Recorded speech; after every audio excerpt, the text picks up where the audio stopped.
Hello students, welcome to all of you on this very bright, enterprising and result ensuring platform of Science World. Student इस समय हम लोग याद करिए, हम लोग CSIR में हम लोग स्टार्ट किए थे बायो एनर्जेटिक्स। उसके कुछ बेसिक कॉन्सेप्ट्स हैं, आप जानते हैं। तो ये आप जानते हैं टॉपिक थोड़ा सा टेक्निकल है, मैथमेटिकल है, इसको लेके प्रॉब्लम लोगों को होती है। कोशिश हम ये करेंगे कि इस पर एक क्लास करने के बाद आपको कोई डाउट न रहे, न तो CSIR में, न DBT में और न कहीं पर। DBT के लिए स्पेशली टॉपिक बहुत इंपॉर्टेंट है।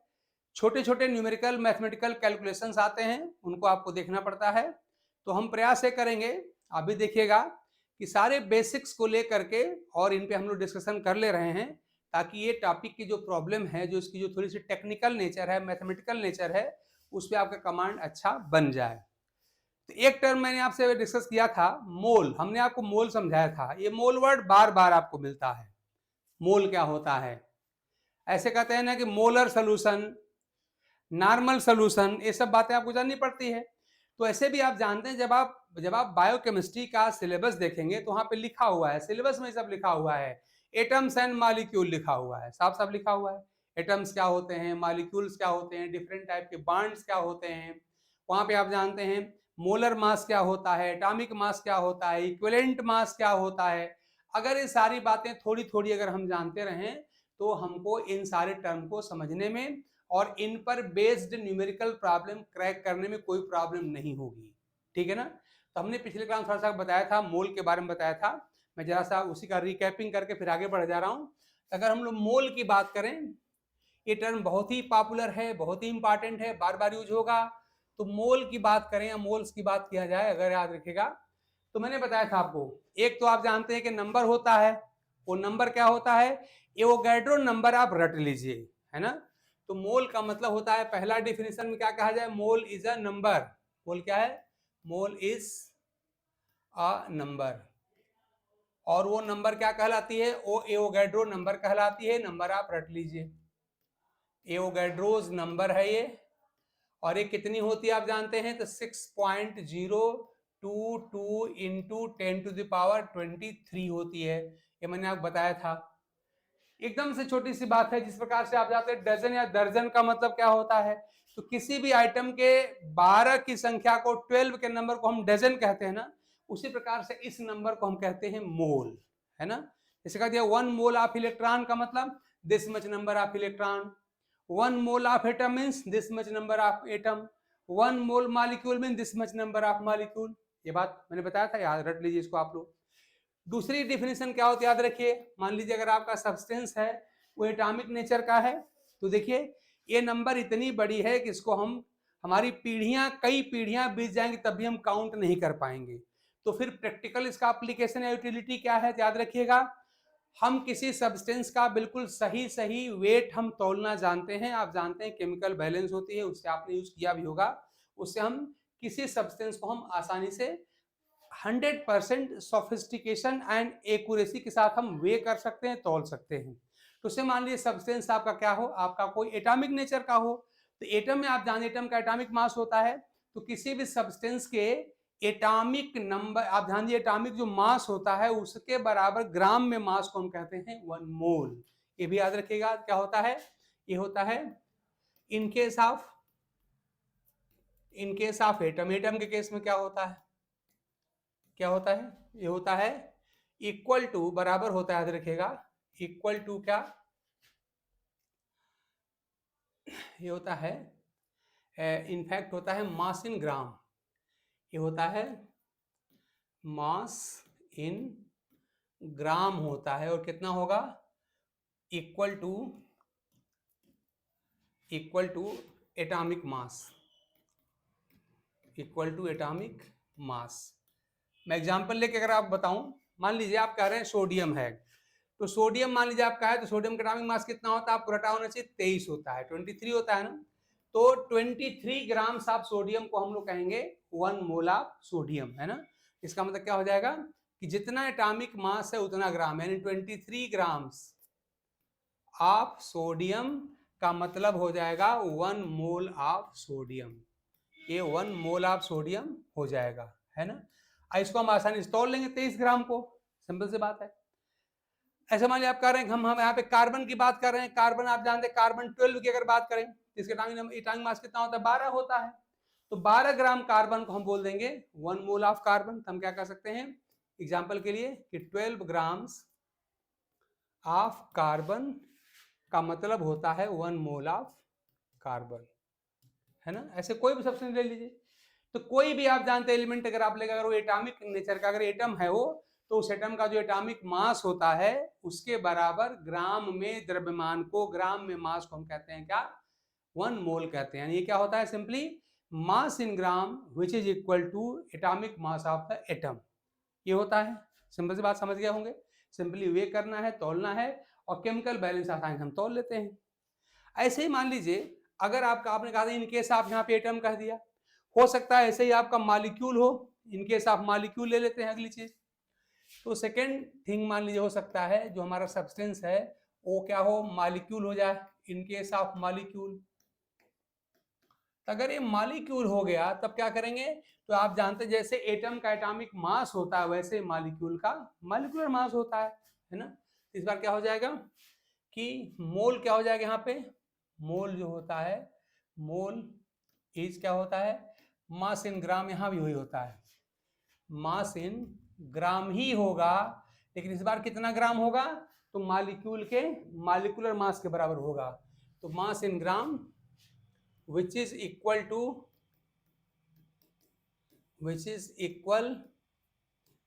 कितना होगा, मॉलिक्यूलर मास, इस बार कर दीजिएगा मॉलिक्यूलर मास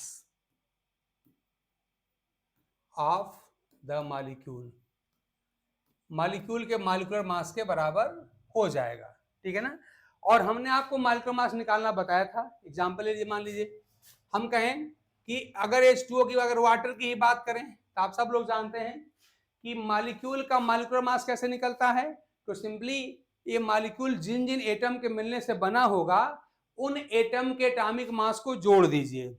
हमने आपको बताया था कि ज्यादा नहीं, 6-7 एलिमेंट खाली याद कर लीजिए अपने बायोकेमिस्ट्री में। देखिए मैं लिख के दिखा रहा हूं, हाइड्रोजन आप याद कर लीजिए, एटॉमिक मास 1 होता है, याद कर लीजिए।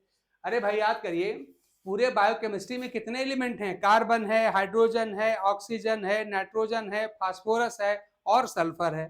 इतने तो खाली पढ़ना है, इतने खाली आप याद कर लीजिए। तो आप क्या करिए, हाइड्रोजन हो जाएगा। कार्बन कितना होता है, तो आप जानते हैं कार्बन का 12 भी होता है और कार्बन आप जानते हैं 14 भी होता है, दोनों होता है ना।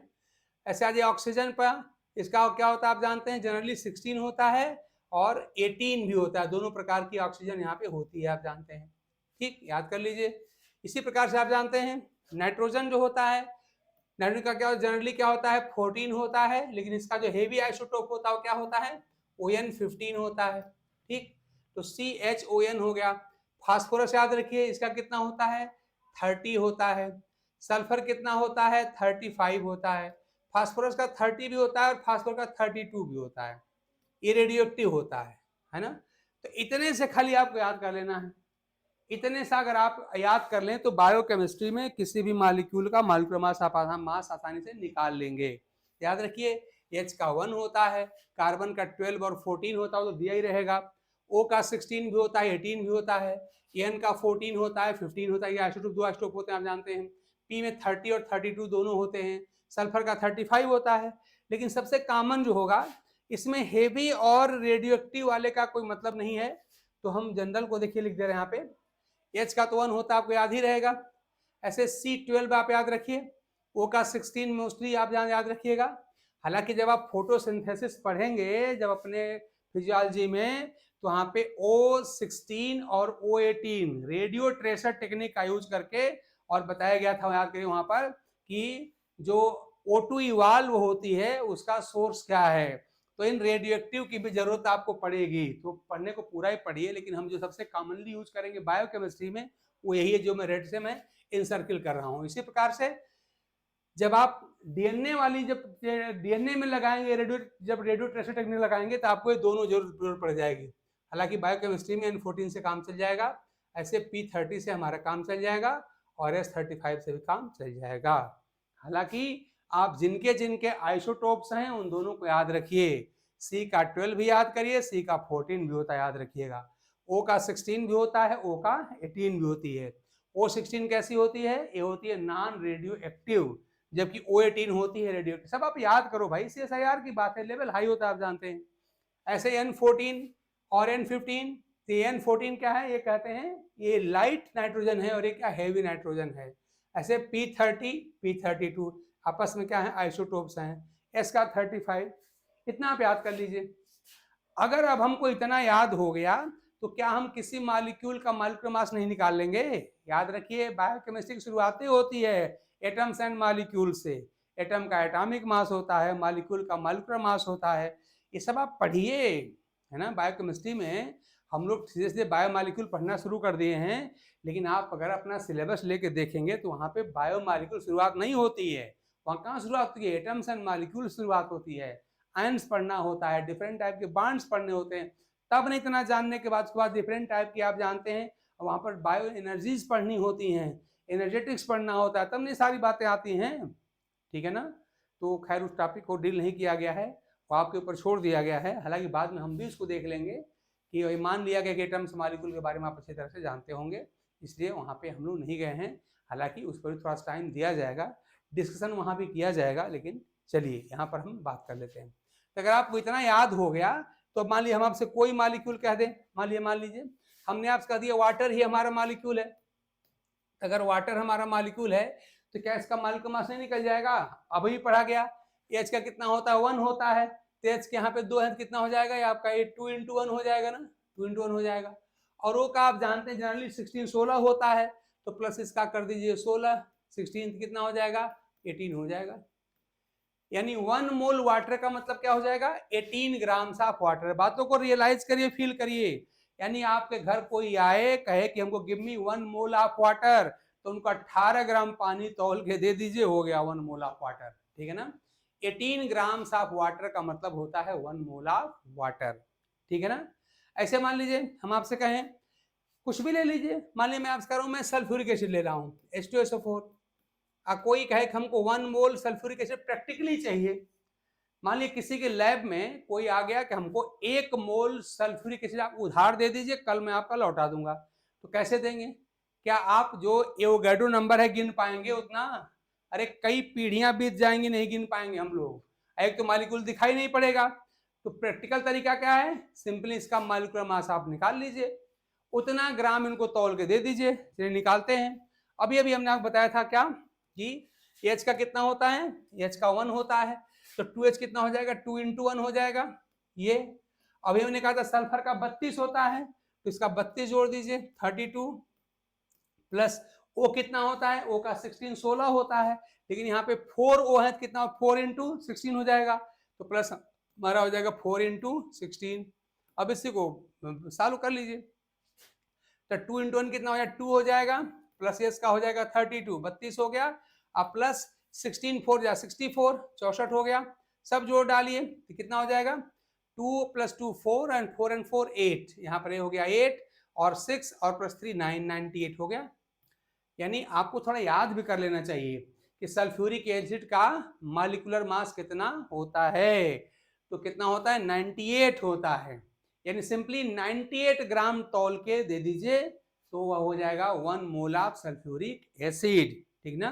तो बस क्या मतलब समझे हम कि किसी भी मॉलिक्यूल के अगर मोल की बात होती है तो उस मॉलिक्यूल का मॉलिक्यूलर मास हम ऐसे निकाल लेंगे, निकालना आएगा आपको। हमने सारे एटम का जो हम यूज करते हैं बायोकेमिस्ट्री, हमने सब बताई दिया आपको। बस उन्हीं के हेल्प से आप मॉलिक्यूलर मास निकालना सीख लीजिए। अब उतना ग्राम तौल लीजिए, हो गया आपका 1 मोल हो गया, ठीक है ना। ऐसे मान लीजिए हम कह रहे हैं आपके पास एसिटिक एसिड या नाइट्रिक, मान लीजिए नाइट्रिक एसिड ले लिया हमने, ये कौन सा है? ये सल्फ्यूरिक एसिड है, सबको मालूम है, यही तेजाब होता है, यही आपका सल्फ्यूरिक एसिड। अच्छा एक बात मैं आपको बताऊं कि जो बायोकेमिस्ट्री में जो मैथमेटिकल पार्ट होता है ना, पता नहीं आप लोग क्यों इससे भागते हैं। इतना आसान क्वेश्चन आता है, इतना। डीबीटी में तो बाप रे बाप भर भर भर के आता है। पीएच कैलकुलेशन भर भर के आएगा, फ्री एनर्जी कैलकुलेशन भर भर के आएगा वहां पे, और इतना इजी रहता है। मैं सब करके दिखाऊंगा, ये बेसिक पे थोड़ा कमांड कर लीजिए। एटम क्या है, एटॉमिक मास क्या है, एटॉमिक नंबर क्या होता है है ना। मॉलिक्यूल क्या है, मॉलिक्यूलर मास क्या होता है, डिफरेंट टाइप के बॉन्ड क्या होते हैं, मोल क्या होता है, मोलरिटी क्या है, नॉर्मलिटी क्या है, मोलर मास क्या है, इक्विवेलेंट मास क्या है, सब पढ़ लीजिए ढंग से।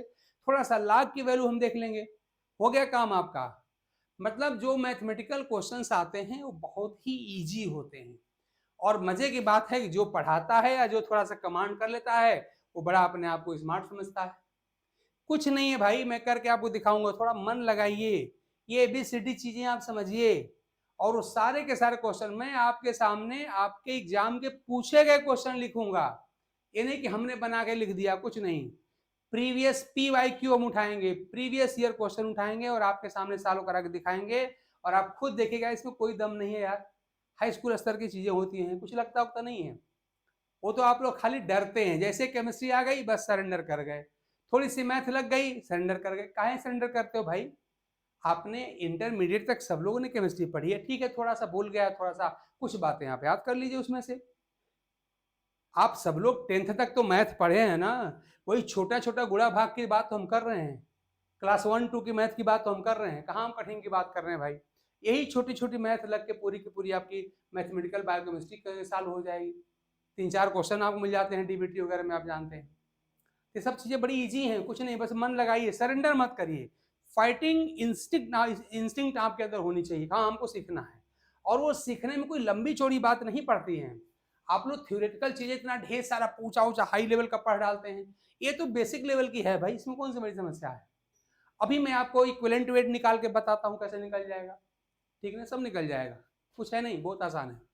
हाँ, हम आपसे एग्जाम्पल कर रहे थे, हम कहते हैं नाइट्रिक एसिड का निकालते हैं, देखिए नाइट्रिक एसिड, इसका क्या होता है, HNO3 होता है ना। अब मैं थोड़ा सा टाइम आप लोगों को दे रहा हूं, जो लोग लाइव देख रहे हैं वो हमको बताएं निकाल के कि नाइट्रिक एसिड का मॉलिक्यूलर मास कितना होगा, और जो लोग बाद में देखेंगे वो लोग जरा हमको बताएंगे, थोड़ा सा वीडियो अपनी पॉज करिएगा और निकालिएगा कि नाइट्रिक एसिड का मॉलिक्यूलर मास कितना होगा। तो अगर आप लोगों में से थोड़ी देर के लिए बस अपनी वीडियो जब आप देख रहे होंगे तो आप लोग यहाँ पे रोकिएगा और खुद अपने मन से निकालिए कि वहां पे मॉलिक्यूलर मास कितना यहाँ पर है, ठीक है ना। तो चलिए, जो लोग जुड़े हैं आप लोगों में से जो लोग भी जुड़े हैं लाइव देख रहे हैं, थोड़ा सा बताएं तो हमको कि नाइट्रिक, जैसे हमने इसका निकाला ना, तो नाइट्रिक एसिड जो HNO3 का मॉलिक्यूलर मास कितना होगा, निकालिए जरा सा। और जो लोग इसका रिकॉर्डिंग देखेंगे वो लोग भी हमारा सोल्यूशन ना देखें, पहले वीडियो अपना पॉज करिएगा और खुद निकाल के देखिएगा कि नाइट्रिक एसिड का मॉलिक्यूलर मास कितना होगा, एसिटिक एसिड का कितना होता है, ग्लूकोज का कितना होता है, सुक्रोज का कितना होता है, सब निकालिए। ये छोटी छोटी यार ABCD लेवल की मैथमेटिक्स है, इसका यूज आप कर लेंगे तो जो न्यूमेरिकल क्वेश्चंस आपको मिलते हैं इस बायोकेमिस्ट्री में, जिसमें आप जानते हैं DBT में ढेर सारे क्वेश्चन आ जाते हैं, वो सब आप बड़े आसानी से सॉल्व कर लो, कोई प्रॉब्लम ही आपको नहीं होगी, ठीक है ना। तो कैसे निकाला जाएगा, अभी निकाल बताया मैंने। क्या करेंगे, जितने भी एटम्स हैं उनका एटॉमिक मास जोड़ दिया जाएगा। तो H का कितना होता है आप जानते हैं, 1 होता है, प्लस N कितना होता है अभी बताया था मैं आपको, N का कितना 14 होता है, तो 1 + 14 आपका हो गया। O का कितना होता है 16 होता है, 16 होता है, और यहाँ पे 3 O है, क्या करेंगे 3 से मल्टीप्लाई कर दीजिए, तो 3 × 16 बस हो गया, सॉल्व कर लीजिए, कितना निकल जाएगा 1 + 14 यानी कि 15 हो गया, अब प्लस 16 3 × 48, यही होता है ना, 48 था, 48 जोड़ दीजिए, कितना जोड़ लीजिए, 5 और 8 कितना हो जाए 13, और यहाँ पे ये 63 हो गया, 63 हो गया, ठीक है ना। तो भैया ये कौन सी कठिन बात है बताइए ना, CSIR के नाम पर क्या है बहुत डिफिकल्ट हो गया, कुछ नहीं है। लाग देखना, लाग निकालना, 3-4 वैल्यू याद करना है, मैं लिख दूंगा, याद कर लीजिएगा। ये छोटे मोटे मैथमेटिकल कैलकुलेशन है, इनका यूज करके आप जो मैथमेटिकल बायोकेमिस्ट्री है उनके क्वेश्चन बहुत आसानी से आप सॉल्व कर सकते हैं। तो कुल मिला के अब मैं आपसे कह सकता हूं कि बायोकेमिस्ट्री में कुल 5 ही 6 एलिमेंट तो आपको यूज करने हैं। कौन कौन, carbon, hydrogen, oxygen, nitrogen, phosphorus और सल्फर, यही आप यूज करते हैं। सबके एटॉमिक मास हमने लिख दिया था, अब याद कर लीजिए क्या लिखा था। कार्बन कितना होता है, 2 आइसोटोप होते हैं, 12 और 14, सब लिख दिया था बोर्ड पे हमने, 12 और 14, 12 और 14 होते हैं। H का कितना होता है 1 होता है, आप जानते हैं। O का कितना होता है 16 और 18 दो होते हैं, स्टोप्सिस के होते हैं। N के आप जानते हैं 14, फिर मैंने सब लिख दिया है बोर्ड पे, तो उन सबको याद कर लीजिए, उन्हीं को जोड़ जोड़ के देख लीजिए। हमने 3-4 एग्जाम्पल करके दिखा भी दिया आपका, ठीक है ना। तो सर क्या करेंगे हम लोग, यहाँ पे मॉलिक्यूलर मास ऐसे निकाल लेते हैं, निकल गया। तो मॉलिक्यूल क्या होते हैं मैंने बता दिया कि लॉ ऑफ केमिकल कॉम्बिनेशन को फॉलो करके एटम क्या कहते हैं आपस में जुड़ते हैं, उनके जुड़ने से बनने वाले स्ट्रक्चर को हम कहते हैं मॉलिक्यूल। उन मॉलिक्यूल को बनाने वाले जो कंपोनेंट एटम्स हैं उन्हीं के एटॉमिक मास को जोड़ देंगे तो निकल जाएगा मॉलिक्यूलर मास। हमने आपको 2-3 एग्जांपल करके दिखा भी दिया, कौन बड़ी समस्या है। ठीक, बात क्या हो रही मोल की, तो कोई पूछे कि 1 मोल ऑफ नाइट्रिक एसिड का मतलब क्या है, तो हम क्या डिफिनेशन में पढ़ रहे हैं। अगर मॉलिक्यूल है तो मॉलिक्यूल का जो मॉलिक्यूलर मास, जिसको हम लोग मोलर मास भी कहते हैं, तो उस मॉलिक्यूलर मास के बराबर ग्राम में मास, यानी कि 63 ग्राम ऑफ नाइट्रिक एसिड का मतलब होता है 1 मोल ऑफ नाइट्रिक एसिड, ठीक है ना। ऐसे ही 98 ग्राम ऑफ सल्फ्यूरिक एसिड का मतलब होता है 1 मोल ऑफ सल्फ्यूरिक एसिड, यही ना। तो सिंपली क्या करेंगे, किसी भी मॉलिक्यूल का मॉलिक्यूलर मास निकाल लीजिए, जितना मॉलिक्यूलर मास आ रहा है उतने ही ग्राम को हम कहते हैं 1 मोल, ठीक है ना। वाटर में बताया मैंने 18 आता है, 18 ग्राम वाटर का मतलब होता है 1 मोल ऑफ वाटर। हमने सल्फ्यूरिक निकाल के दिखाया, 98 ग्राम ऑफ सल्फ्यूरिक एसिड को हम कहेंगे 1 मोल ऑफ सल्फ्यूरिक एसिड कहेंगे। ऐसे ही 63 ग्राम ऑफ नाइट्रिक एसिड को हम कहेंगे 1 मोल ऑफ नाइट्रिक एसिड। तो सिंपल सी बात है, मोल का मतलब है कि अगर एटम होगा तो एटॉमिक मास के बराबर ग्राम में मास को हम बोलेंगे 1 मोल, और अगर मॉलिक्यूल होगा तो मॉलिक्यूलर मास के इक्वल ग्राम में मास को हम बोलेंगे 1 मोल। आई थिंक कि मोल में कोई प्रॉब्लम आपको होने वाली नहीं है, कि ना तो चाहे वो एटम की बात हो चाहे मॉलिक्यूल की बात हो। हमने कई एग्जांपल करके आपको दिखा भी दिया, ठीक है ना। मॉलिक्यूलर मास आपका क्लियर हो ही गया कि किसी मॉलिक्यूल के सारे जो कंपोनेंट एटम्स हैं उनके एटॉमिक मास को आप ऐड कर दीजिए, जोड़ दीजिए, जो हमने 3-4 एग्जांपल करके दिखाया है उसे हम कहते हैं मॉलिक्यूलर मास कहते हैं, ठीक है ना। अब इतना जानने के बाद ध्यान दीजिए, थोड़ा सा मैं बात कर लूं आपसे इक्विवेलेंट मास की। इक्विवेलेंट मास, तो इक्विवेलेंट मास में क्या करेंगे कि देखिए, मॉलिक्यूलर मास आपको निकालने आता ही है। जो क्वेश्चंस होंगे देखिएगा बहुत इजी क्वेश्चंस होते हैं। एक बात याद रखिए, थोड़े से कुछ नॉर्मल टाइप के जो एसिड्स हैं और जो बेसेस हैं, है ना, एसिड्स एंड बेसेस को थोड़ा सा समझने की कोशिश करिए, है ना। मान लीजिए मैं कहूं आपसे एसिड है, एसिड। अब इतनी सी बात तो हमको जाननी पड़ेगी भाई, एसिड के आप जानते हैं कई कॉन्सेप्ट हैं, उन कॉन्सेप्ट को हम नहीं अप्लाई करने जा रहे हैं।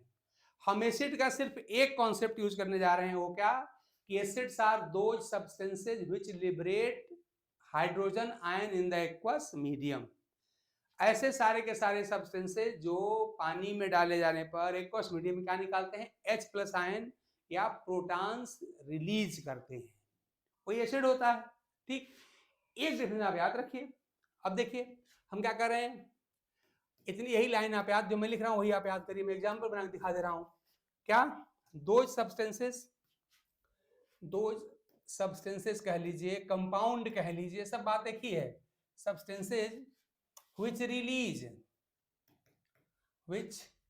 रिलीज कह सकते हैं या प्रोड्यूस कह सकते हैं, प्रोड्यूस रिलीज क्या, H+ आयन, इसको H+ आयन कहिए, इसी को आप प्रोटॉन कहिए, बात एक ही है ना।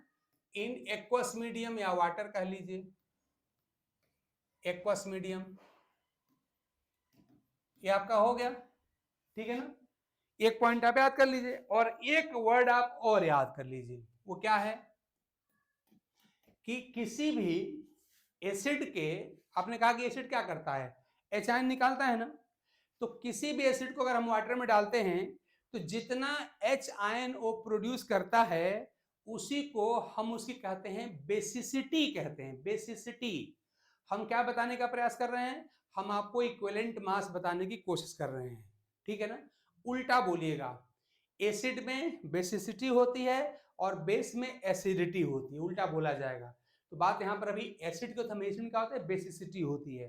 कितनी होगी, तो एक मॉलिक्यूल एसिड का वाटर में डाल दीजिए, जितना H आयन बाहर निकलेगा उसी H आयन के नंबर को हम उसकी बेसिसिटी कह देंगे, ठीक है ना। तो आप थोड़ा सा बेसिसिटी, और अच्छा हम बेसिसिटी क्यों पढ़ रहे हैं क्योंकि इक्विवेलेंट मास यानी कि तुल्यांकी भार हिंदी में आपने पढ़ा होगा, तो इक्विवेलेंट मास ऑफ एसिड का फार्मूला होता है क्या, मॉलिक्यूलर मास अपॉन बेसिसिटी, यही फार्मूला होता है।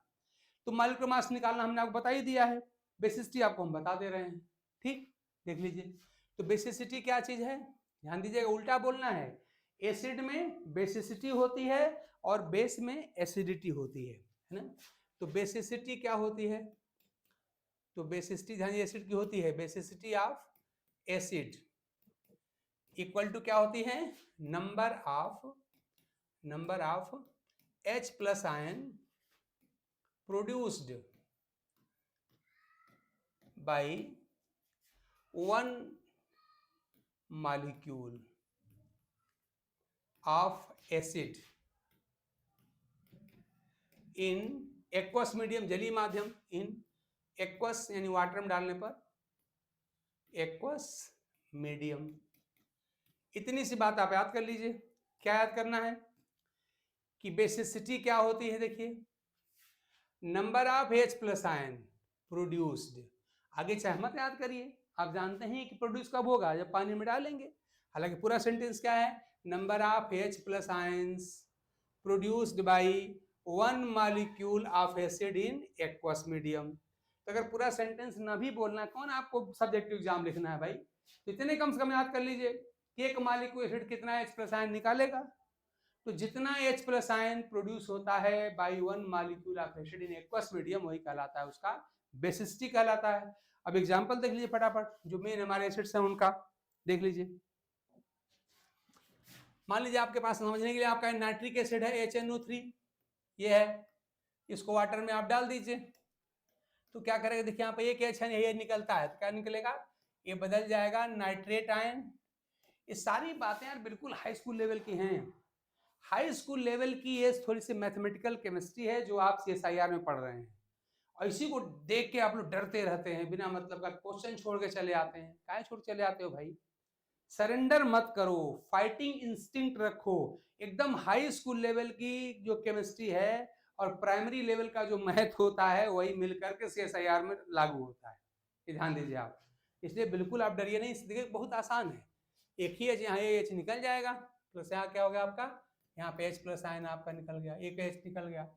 ऐसे मान लीजिए आपने ले लिया एसिटिक एसिड, ले लिया CH3COH, तो सबको फार्मूला मालूम ही है। ऐसे इसको पानी में डालिए, है ना, तो क्या हो जाएगा, एक H निकल जाएगा, तो ये बदल जाएगा क्या, ये बदल जाएगा CH3CO माइनस एसिटाइन में, और एक H यहाँ से बाहर निकल जाएगा।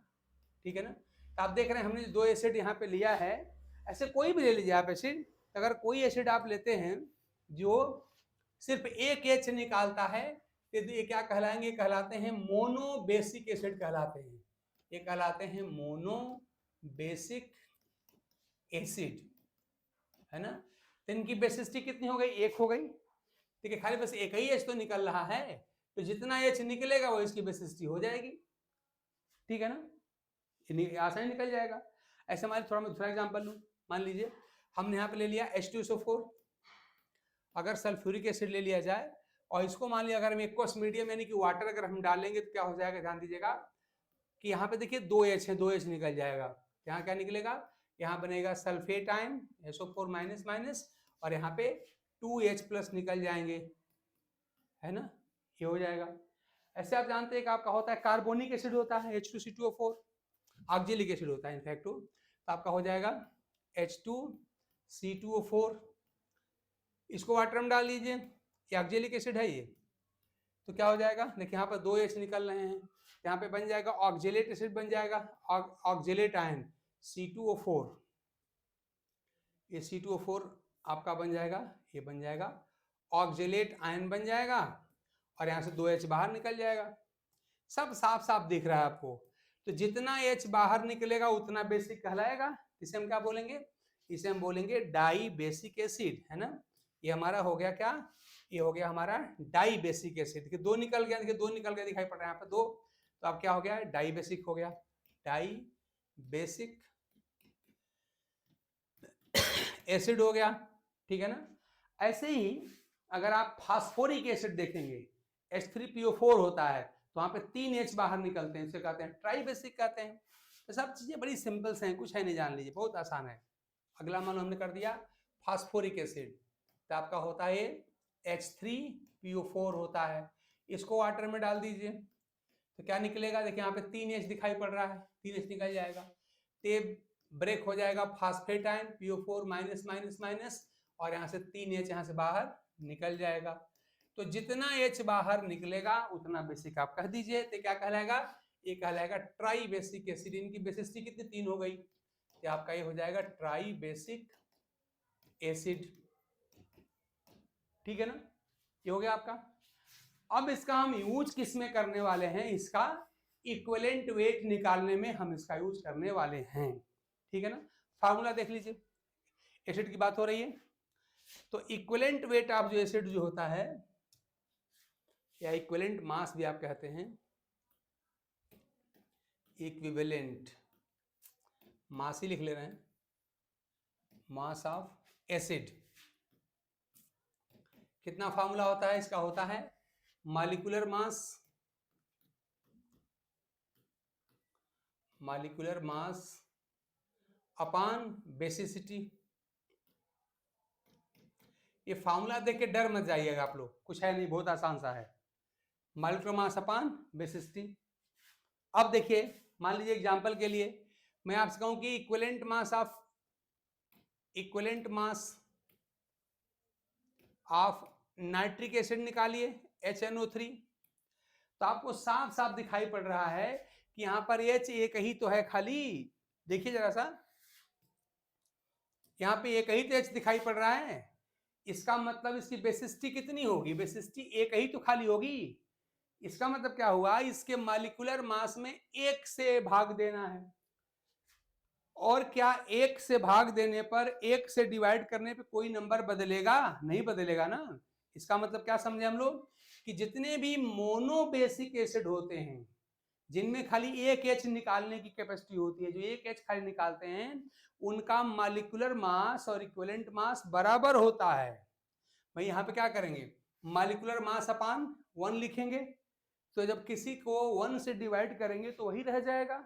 इसका मतलब कि हम एक बात डायरेक्ट समझ गए कि जितने भी मोनोबेसिक एसिड्स हैं, जैसे कौन सा, एसिटिक एसिड हो गया, नाइट्रिक एसिड हो गया, है ना, ऐसे आपका हाइड्रोक्लोरिक एसिड हो गया, उन सब में क्या हो जाएगा, उनका मॉलिक्यूलर मास इक्विवेलेंट मास दोनों बराबर बराबर होता है। ठीक है ना, देखिए नाइट्रिक कर लीजिए, चाहे यहाँ पे हाइड्रोक्लोरिक कर लीजिए, चाहे यहाँ पे एसिटिक एसिड कर लीजिए, साफ साफ देखें सबके सब क्या हैं, ये मोनोबेसिक हैं।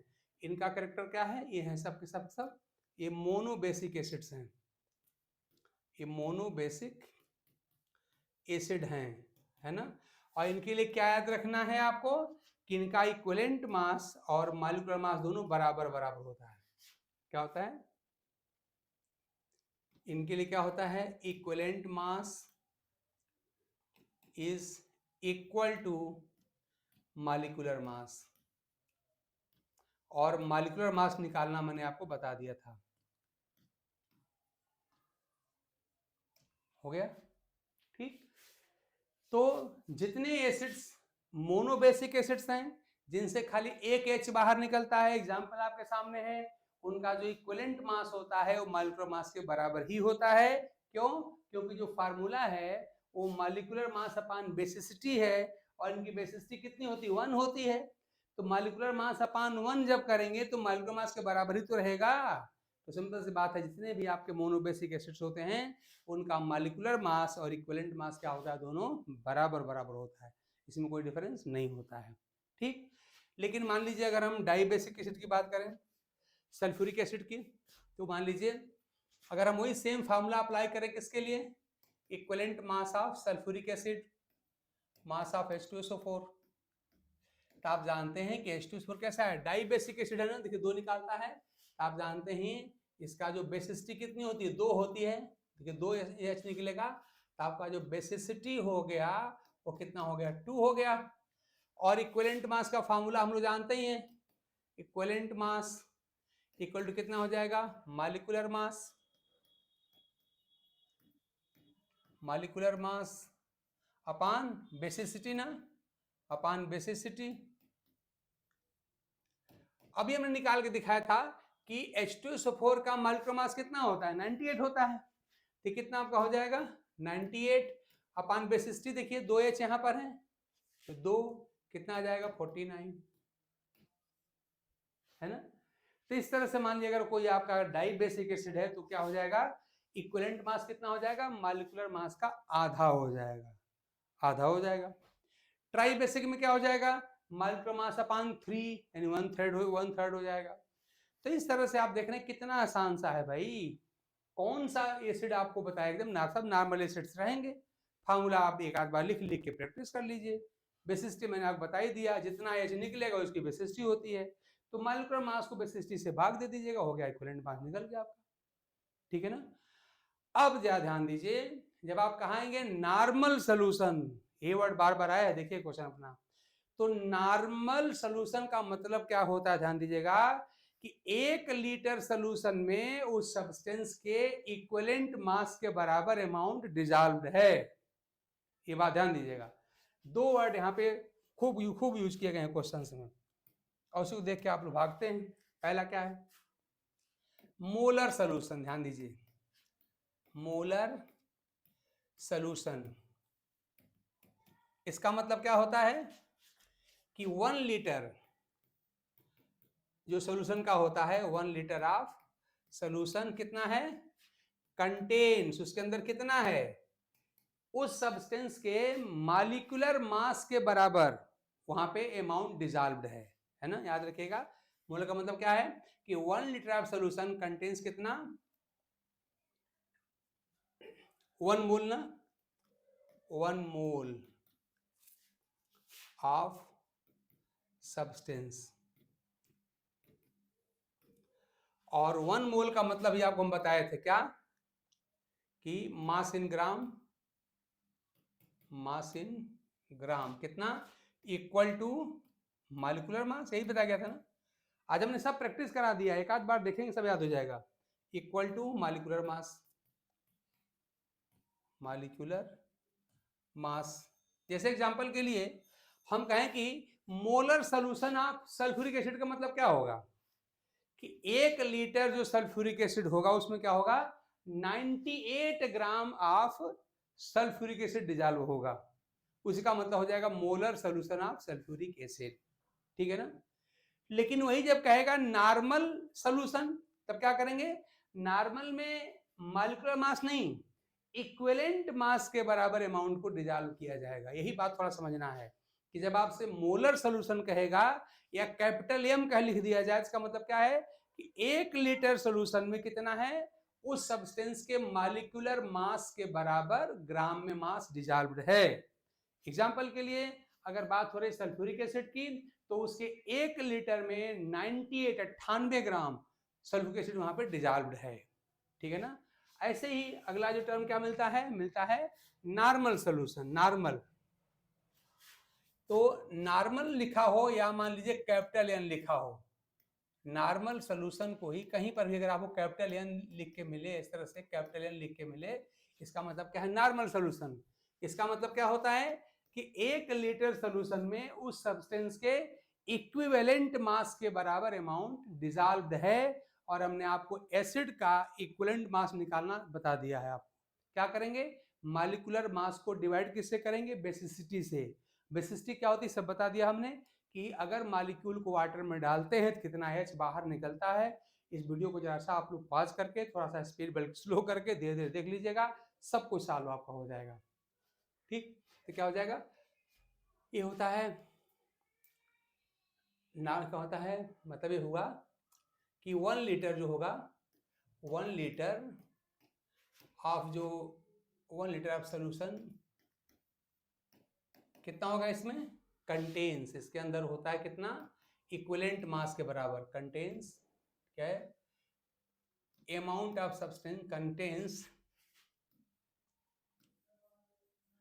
अमाउंट ऑफ सब्सटेंस, जो भी आपका सब पदार्थ हो, जो भी मॉलिक्यूल हो, सब्सटेंस कितना, इन ग्राम्स, कितना, इक्वल टू इट्स कितना, इक्विवेलेंट मास ना, इक्विवेलेंट मास, तो अगर कह दिया जाए आपसे कि normal N solution of sulphuric acid H2SO4, तो कितना इसका मतलब हो जाएगा? अभी हम पढ़े थे कि इसका मोलर मास कितना होता है, 98 होता है, और बेसिसिटी कितनी है, 2 है, तो इक्विवेलेंट मास कितना हो जाएगा? अभी निकाल दिखाया था हमने, क्या? मोलर मास अपॉन 2 कितना, 49.9 आया था ना। इसका मतलब क्या हो जाएगा? इसका मतलब हो जाएगा कि इसका 1 लीटर हैज कितना, 49 ग्राम्स ऑफ H2SO4। ठीक है, आप देख रहे हैं कितना इजी है यार, हाई स्कूल लेवल की केमिस्ट्री और कक्षा 2 के लेवल की, 2 या 3rd लेवल की मैथ लग रही है। और हम मैथमेटिकल बायोकेमिस्ट्री कहाँ की पढ़ रहे हैं, CSIR की पढ़ रहे हैं।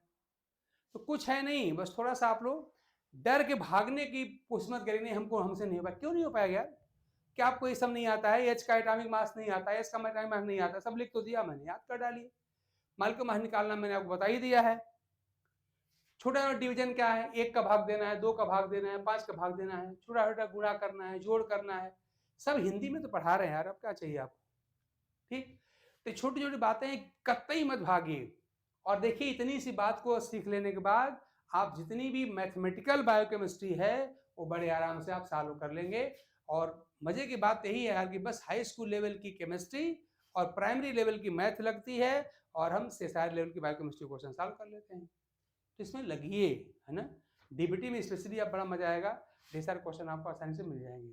ठीक, और यहाँ तो मिलेगा CSIR में। तो ये हमने बता दी, किसका, हमने एसिड के बारे में बता दिया। इसी तरह से जो बेसिसिटी होती है, ध्यान दीजिएगा, उल्टा बोलना है, एसिड में बेसिसिटी होती है और बेस में एसिडिटी होती है। उल्टा बोलिए, एसिड में बेसिसिटी और बेस में एसिडिटी होती है। जिस तरह से आपने इक्विवेलेंट मास ऑफ आपने एसिड का देख लिया, वैसे बेस का निकल जाएगा। ठीक है ना। तो क्या फॉर्मूला बन जाएगा, ध्यान दीजिएगा यहाँ पे, कि इक्विवेलेंट मास ऑफ जो बेस होता है वो कितना होता है, मोलर मास अपॉन, उल्टा बोलेंगे, एसिड में बेसिसिटी, बेस में एसिडिटी, हमारा हो जाएगा मॉलिक्यूलर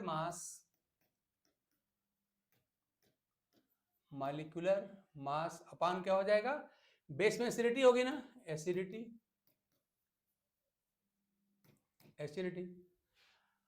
अब यहां पर थोड़ा समझना है कि एसिडिटी होती क्या चीज है। ठीक, तो आप सामान्य सी डिफिनीशन, ये भी हमने हाई स्कूल में ही पढ़ा, याद करिए। देखिए, कहने को तो आप जानते 3 कॉन्सेप्ट होते हैं एसिड और बेस के, हम तीनों की बात नहीं कर रहे हैं, हम तो खाली आपसे हाई स्कूल वाली बात कर रहे हैं। कौन सा, Arrhenius concept of acid and base कर रहे हैं। और हर व्यक्ति जो हाई स्कूल तक पढ़ा होता है वो भी ये जानता है कि एसिड वो सब्सटेंस होता है जो वाटर में क्या करते हैं, चायन निकालता है। ऐसे ही आप जानते हैं बेस वो सब्सटेंस होता है जो वाटर में क्या निकालता है, OH आयन निकालता है। तो जो OH आयन निकलता है वो बेस है, और जो H आयन निकालता है वो एसिड है। ठीक, इसी OH आयन की संख्या को हम गिन लेंगे, यानी 1 मॉलिक्यूल ऑफ जो बेस होगा, जितना OH आयन निकालेगा उसी OH आयन की संख्या को हम क्या कहते हैं, उसे कहते हैं हम लोग एसिडिटी। उल्टा बोल रहे हैं, ध्यान दीजिएगा, एसिड में बेसिसिटी और बेस में एसिडिटी बोल रहे हैं, इतनी बात याद रखिएगा।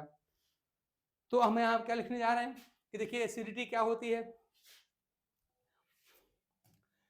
तो एसिडिटी होती है acidity of a base, acidity of a base क्या होती है, इक्वल टू क्या होता है, नंबर ऑफ OH आयन, नहीं ना भाई, बेस OH आयन निकालता है, नंबर ऑफ हाइड्रोक्सिल आयन कह लीजिए, हाइड्रोक्साइड आयन कह लीजिए, OH आयन कह लीजिए, सब बात एक ही है। मैं बार बार कह रहा हूं, मैं हाई स्कूल लेवल की बात आपसे कर रहा हूं और क्वेश्चन सॉल्व करूंगा CSIR का। तो number of OH ions produced का कितना, प्रोड्यूस्ड बाई 1 मॉलिक्यूल। अभी एग्जांपल हम लिख के दिखा दे रहे हैं आपको, 1 मॉलिक्यूल ऑफ क्या, बेस, और कहां निकालेगा, एक्वस मीडियम मतलब पानी में, इन एक्वस मीडियम।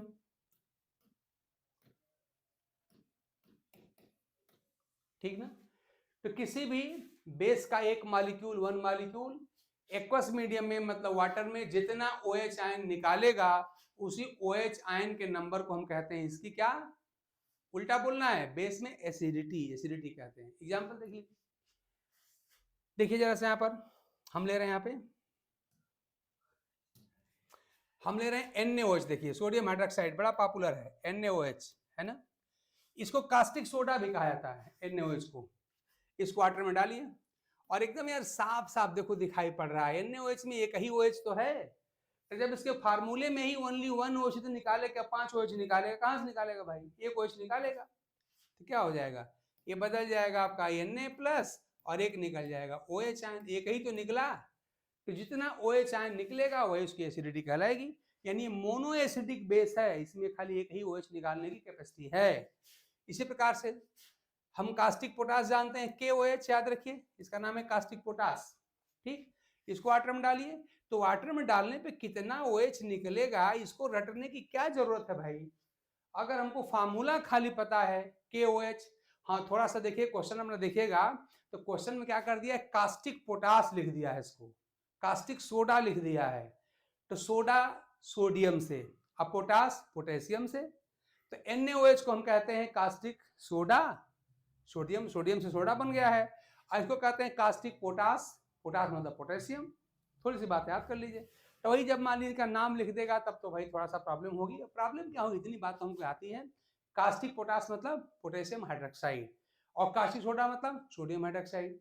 और अगर हमको ये फार्मूला अगर याद हो तो फिर हमको बेसिसिटी याद करने की क्या, जैसे एसिडिटी याद करने की क्या जरूरत है भाई, जब इसके फार्मूले में ही एक खाली एक OH दिखाई दे रहा है तो एक ही तो OH निकलेगा, तो वही OH निकल जाएगा। और जितना OH निकलेगा उसी को तो इसकी एसिडिटी हम कहेंगे। देखिए साफ साफ बस एक OH यहाँ पे निकल रहा है। इसका मतलब क्या है, ध्यान से देखिए आप लोग, फार्मूले में ही हमको सारी बात दिखाई दे रही है, हमको अलग जाने की कोई जरूरत ही नहीं है कि बस एक ही OH इनके फार्मूले में है, एक ही OH निकलेगा।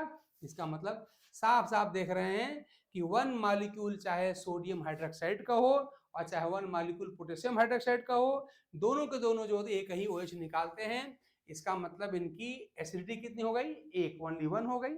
यानी ये कहलाएंगे मोनो एसिडिक बेस कहलाएंगे, मोनो एसिडिक ये बेस हैं, ठीक है ना।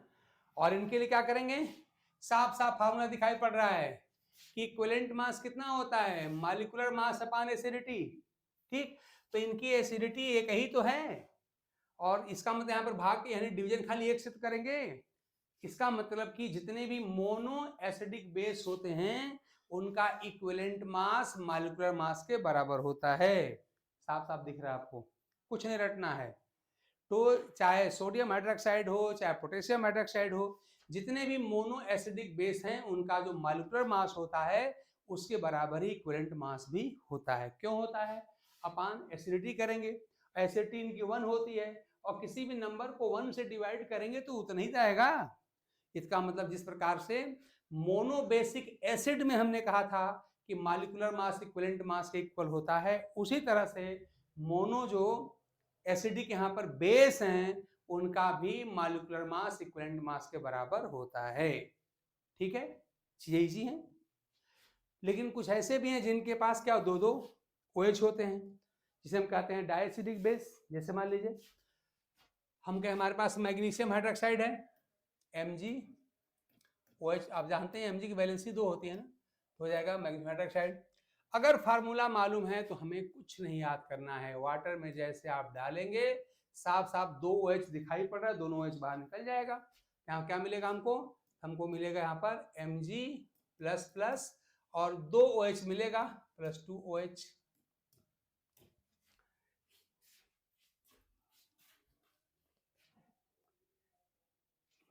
ठीक है भाई, देखिए जो लोग भी क्लास कर रहे हैं आप लोग अपने, हम कमेंट आपके देखते रहते हैं, तो आप लोगों को जो भी डाउट हो लिखिएगा। देखो कितनी चीजें आसान हैं और इतनी सी इंफॉर्मेशन आप रख लीजिए, समझ लीजिए और बस क्वेश्चन हम लोग सॉल्व कर लेंगे अपने PYQ कहाँ के, CSIR के, DBT के, ICMR के, सब सॉल्व कर लेंगे। ठीक है ना, बहुत आसान, कुछ है नहीं। बस आप लोग डर के भागना बंद करिए। केमिस्ट्री आ गई, नहीं पढ़ना, भाग जाना, छोड़ देना टॉपिक को। छोटी मैथ आ गई, मैथ किस लेवल की यार, प्राइमरी लेवल की ना। हम कहाँ कर इंटर की मैथ आप यूज करिए। हम तो आपसे सिंपल से मल्टीप्लीकेशन, डिवीजन, सब्ट्रैक्शन, एडिशन, यही तो गुणा भाग जोड़ घटाना कर रहे हैं, कौन सी बात कर रहे हैं। थोड़ा सा लॉग यूज करेंगे भाई, वो भी लॉग यूज करना बहुत आसान है। खाली log 2 log 3 के वैल्यू तो आपसे आपको याद कराएंगे, खाली बस वही याद के आपका हो log यूज हो जाएगा। ठीक है ना। क्वेश्चन डिफिकल्ट वही है, बस जान लीजिए कि आप लोगों की नेचर जो है भाग जाने के, नहीं मैथ दिखाई पड़ा तो भाग जाना है। अरे नहीं भाई, आप इतने कॉम्प्लेक्स चीजें, जैसे मान लिया आप लोग मॉलिक्यूलर बायोलॉजी पढ़ डालते हैं, सेल बायोलॉजी पढ़ डालते हैं, फिजियोलॉजी पढ़ डालते हैं, इतनी कठिन कठिन थ्योरेटिकल चीजें पढ़ डालते हैं, इतनी कॉम्प्लेक्स चीज पढ़ डालते हैं, तो उसका 1/10 आपको मेहनत नहीं करना पड़ेगा मैथमेटिकल पार्ट को सॉल्व करने में। खाली अपना टेम्परामेंट और मेंटलिटी बदलिए।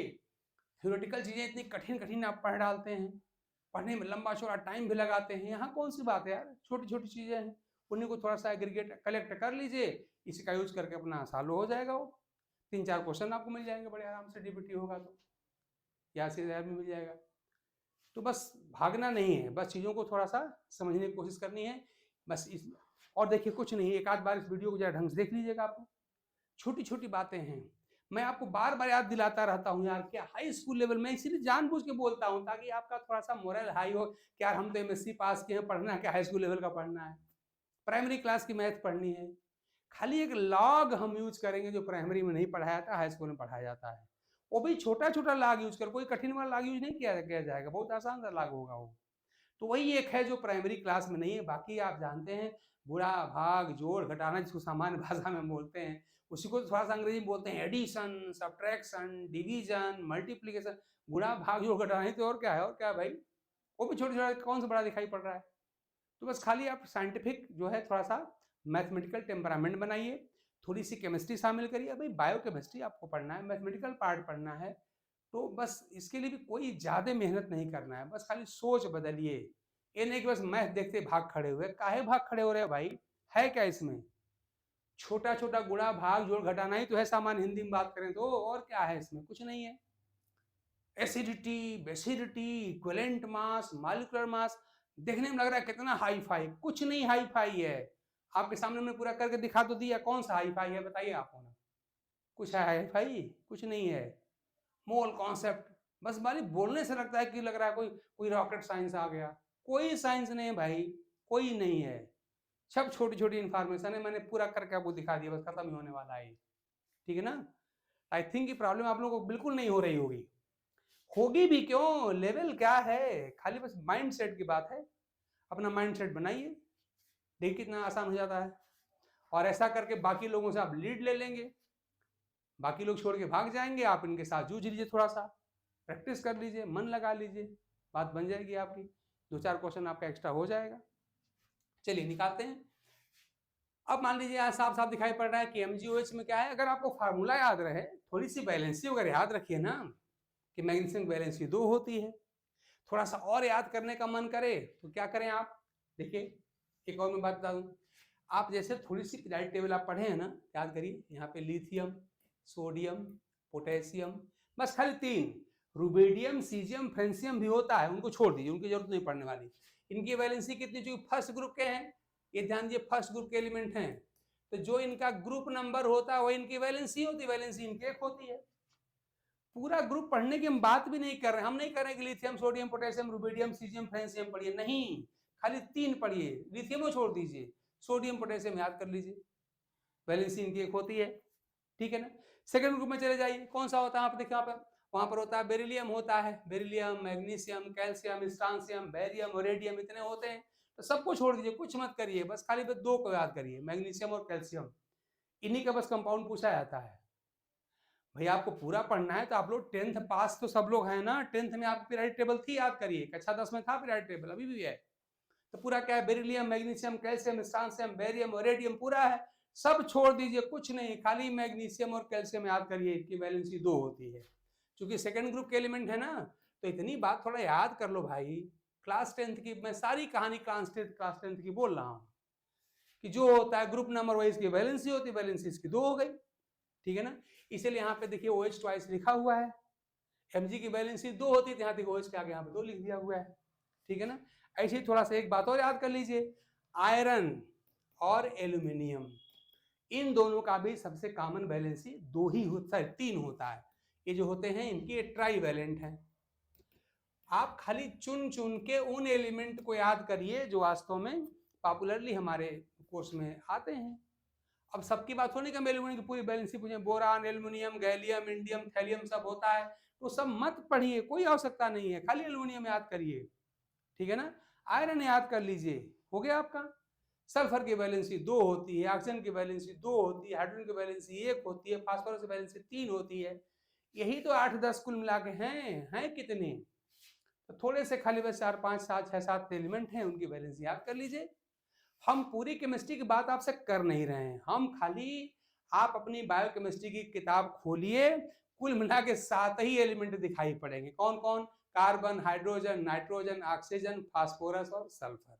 कभी कभी थोड़ा सा आयोडीन दिख जाता है, और कौन दिखता है ही नहीं है कोई। तो क्या आप 7 एलिमेंट नहीं पढ़ेंगे? अरे भैया 128 118 एलिमेंट होते हैं, हम तो खाली 7 की बात आपसे कर रहे हैं, हमको तो खाली बायोकेमिस्ट्री की बात तो खाली करनी है।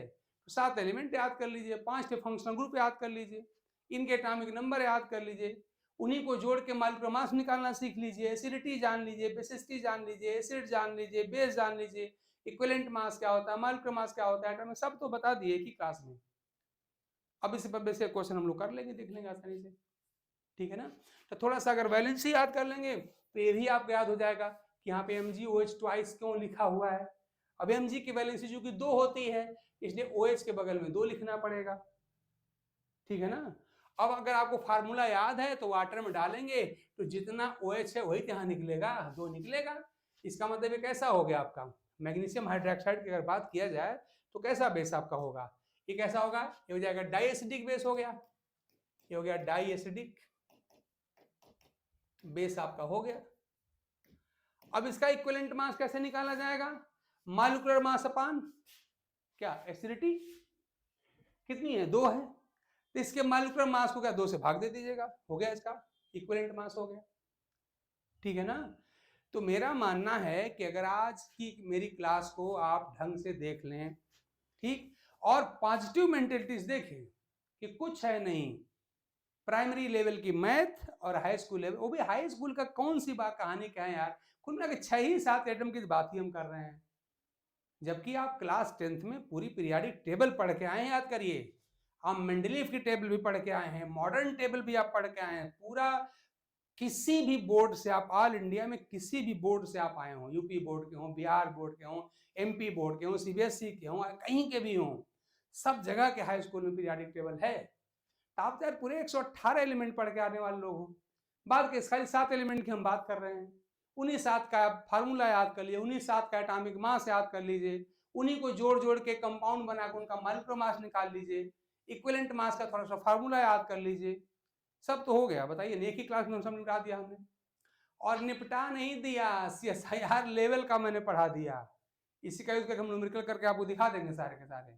खाली थोड़ा सा मैंने खाली बस एक ही बात में हाई स्कूल का यूज करूंगा, वह लॉग, बस वही खाली log 2 और log 3 की वैल्यू अगर आप याद है, बाकी वैल्यू निकल जाती है, फार्मूला आपको हम ठीक आपको हम बता देंगे उसका, ठीक है ना। तो आई होप कि अब आप में से कोई भी व्यक्ति मोल को लेके कंफ्यूज नहीं करेगा, मोल को रटना नहीं है, इमेजिन करिए कि अगर आपके घर कोई आ जाए कि हमको 1 मोल पानी दे दो उधार, तो 1 मोल वाटर कैसे दोगे आप, क्या गिनोगे उसके, हाँ गिनने वाला नंबर भी याद कर लेना है, 6.022 इंटू 10⁻23 न्यूमेरिकल वैल्यू होती है, याद कर लीजिए। लेकिन प्रैक्टिकल कैसे निकालेंगे, तो हम वाटर का मॉलिक्यूलर मास निकाल लेंगे, H2O फार्मूला होता है, 18 उसका मॉलिक्यूलर मास निकालने आपको आ ही गया, 18 ग्राम पानी तौल के दे दीजिए, हो गया 1 मोल पानी। एकदम हिंदी में तो बोल रहे हैं यार, अब क्या बोल रहे हैं बताइए, 1 मोल ऑफ वाटर का मतलब क्या हो गया, amount of water in gram equal to इस मॉलिक्यूलर मास, यही है ना, और कैसे हिंदी में बता दिया आपको। 1 मोल सल्फ्यूरिक एसिड चाहिए, कितना करेंगे, फार्मूला H2SO4 होता है, हमने उसका मॉलिक्यूलर मास निकालना आपको बताया था, निकाल लीजिए, 98 होता है, तो 98 ग्राम तौल लीजिए, हो गया 1 मोल ऑफ, हो गया सल्फ्यूरिक एसिड। ऐसे किसी भी कंपाउंड की बात करें, हम ग्लूकोज की बात करें, फ्रक्टोज की बात करें, सुक्रोज की बात करें, किसी की बात करें, उसका मॉलिक्यूलर मास निकालना, ग्लूकोज आपको पढ़ना है। अरे भाई ग्लूकोज में क्या लिखा है, फार्मूला क्या होता है, C6H12O6 ही तो होता है, खाली 3 तो एटम यहां पर हैं, कार्बन है, हाइड्रोजन है, ऑक्सीजन है, और क्या है। हम तो कुल मिला के 7 एलिमेंट की बात आपसे कर चुके हैं, यहाँ 3 ही तो खाली बस हैं। कार्बन का एटॉमिक मास कितना होता है, 12 होता है, याद कर लीजिए। H का 1 होता है, O का 16 16 होता है। तो कई छोटे गुणा भाग करने, गुणा नहीं करने आपको आता है, कैसे निकाला जाए? देखिए कितना आसान है। कैसे? कार्बन का कितना 12 होता है ना, तो इसके देखिए 6 एटम है, कितना हो जाएगा? 6 × 12 हो जाएगा भाई। एक का होता है 12, यहाँ पे 6 तो 6 × 12 हमारा हो जाएगा। एच कितना हो जाएगा? तेज का होता है 1, इसके 12 दिखाई पड़ रहे हैं, तुम्हारा कितना हो जाएगा? 12 × 1 हो जाएगा ये। ओ का कितना होता है? 16 होता है, याद कर लीजिए। तो आपका हो जाएगा +6 × 12, सॉरी 6 × 16 हो जाएगा। अब ये गुणा करना नहीं आता है, 12 × 6 72, 72 होता है। 72 प्लस 12 × 1 12 हो जाएगा। और 16 × 6 कितना होता है? 66 होता है। सबको जोड़ दीजिए, हो गया इसका मालूम मास। यही करना है ना। तो यार क्लास सेकंड या थर्ड लेवल की मैथ है, पूरी पीरियाडिक टेबल 118 के, मैं खाली आपसे 7 एलिमेंट की बात कर रहा हूं। उनका मैंने सबका एटॉमिक मास लिख के बता दिया, मॉलिक्यूलर मास निकालना बता दिया। अब कौन समस्या है आपके सामने? बताइए ना। आपको कुछ नहीं है, बस माइंड सेट बदलिए, मेंटेलिटी बदलिए, और तब देखिए कि हमारा या हम लोगों का क्लास करके आप बाकी जो ऑल इंडिया में जितनी भी कोचिंग है उनके जो मेंटोर क्लास चला रहे हैं वो क्या डिफरेंस है आपको पता चल जाएगा। ठीक है ना? करिए, बड़े आराम से हम लोग आपका सिलेक्शन करवा देंगे। थोड़ा सा माइंड सेट बदलिए। आप लोग हनुमान जी की तरह अपना पावर भूले हुए हैं, उनको याद दिलाना पड़ता है। ऐसे मैं आपको याद दिला रहा हूं कि आपने एमएससी कर लिया है भाई, या एमएससी कर रहे हैं, और लेवल क्या है इन सब चीजों का? हाई स्कूल लेवल का है, क्लास 5th लेवल का है, 4th लेवल का है। तो अपने थोड़ा सा कैलिबर को, अपने इंस्टिंक्ट को याद करिए। आप सब पढ़े हुए हैं, ठीक है ना? ऐसा कुछ नहीं है, बस इवेडिंग नेचर आपकी है, बस छोड़ के भाग। गुणा भाग दिखाई पड़ा, भाग पड़े, नहीं नहीं हमसे नहीं हो पाएगा। थोड़ा सा बांड बन गया, नहीं हमसे नहीं हो पाएगा, केमिस्ट्री दिखाई पड़ रही, काहे भाग रहे हो भैया? कौन सी आपको हम एमएससी लेवल केमिस्ट्री पढ़ा रहे हैं और अब मैथ पढ़ा रहे हैं इंटर लेवल का? कुछ है क्या? कुछ नहीं है।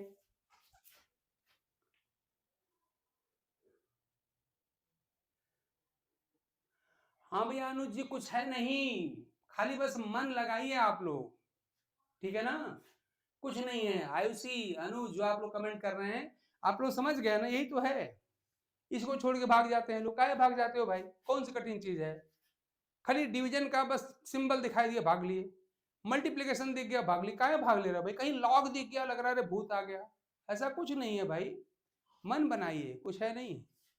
और ऐसा करके अभी आप देख, हम लोग न्यूमेरिकल सॉल्व करेंगे, अच्छे अच्छे क्वेश्चन हम लोग निकाल लेंगे, ऐसे हंसते खेलते निकाल लेंगे, कुछ है ही नहीं है। तो कॉन्फिडेंस आएगा। ये सब भाई देखिए, ये सब वो टॉपिक्स हैं। देखिए थोड़ा सा होता है लोगों में, थोड़ा सा होता है क्योंकि लंबे समय से आप लोगों ने इसका यूज नहीं किया है भाई। हाई स्कूल पास के बहुत दिन हो गए ना, तो थोड़ा सा भाग गए हैं, मतलब चीजें लंबे समय से भूल गई हैं। तो उनको थोड़ा सा याद कर लीजिए ना। वो भी ज्यादा कहाँ याद करना है भाई, 6-7 एलिमेंट की कुल बातें हो रही है, 2-4-5 फंक्शन ग्रुप की बात हो रही है, तो कुछ ज्यादा है नहीं। तो बस माइंड सेट आपका जो है बनना चाहिए, पॉजिटिव बनना चाहिए कि हाँ हमको ये टॉपिक अपना सीखना है, हमको बायोकेमिस्ट्री में बॉन्डिंग सीखनी है, हमको फंक्शनल ग्रुप उसका सीखना है, हमको सब इक्विवेलेंट मास, मॉलिक्यूलर मास सब हमको सीखना है, ऑक्सीडाइजिंग रिड्यूसिंग प्रॉपर्टी हमको जाननी है। और होता ही क्या है? कुछ नहीं होता है। बाकी इन्हीं का यूज करके पूरा पूरा मेटाबॉलिक पाथवे सब पढ़ डालेंगे, यही सब तो है। तो आज की क्लास में हमने आपको ढेर सारी बातें बता दिया, मतलब जितना मैथमेटिकल ऑपरेशन था सब बता दिया। खाली लॉग अभी हमने नहीं बताया, वो हम बता लेंगे आगे चल के। तो इस क्लास को थोड़ा सा आप देखिएगा, मन बना के देखिए, कुछ है नहीं, सब चीजें बहुत आसान है। इनको रिवाइज कर लीजिएगा, लिख लिख के प्रैक्टिस कर लीजिएगा। कुछ मॉलिक्यूल का हमने एग्जाम्पल सॉल्व करके दिखाया है, और मॉलिक्यूल अपने मन से ले लीजिएगा, उनको भी लेके सॉल्व कर लीजिएगा, ठीक है ना?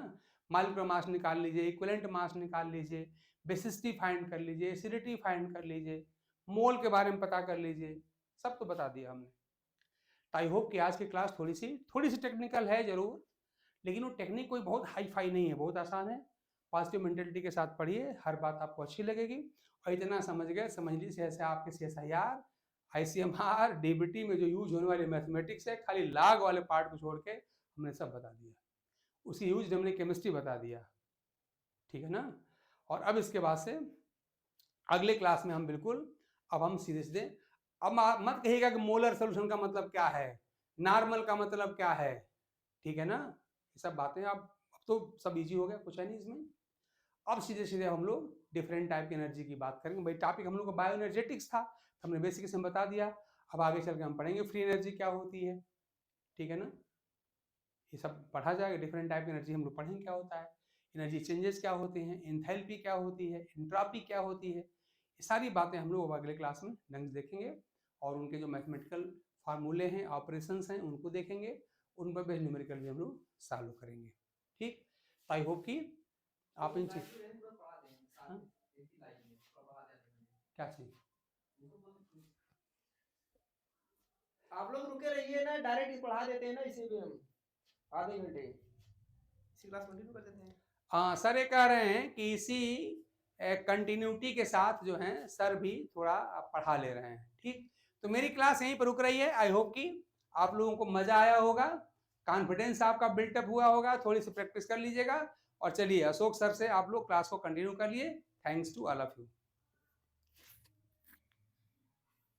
आप लोग जाइए मत ना, सिर्फ कंटिन्यू कर दे रहे हैं, ठीक है।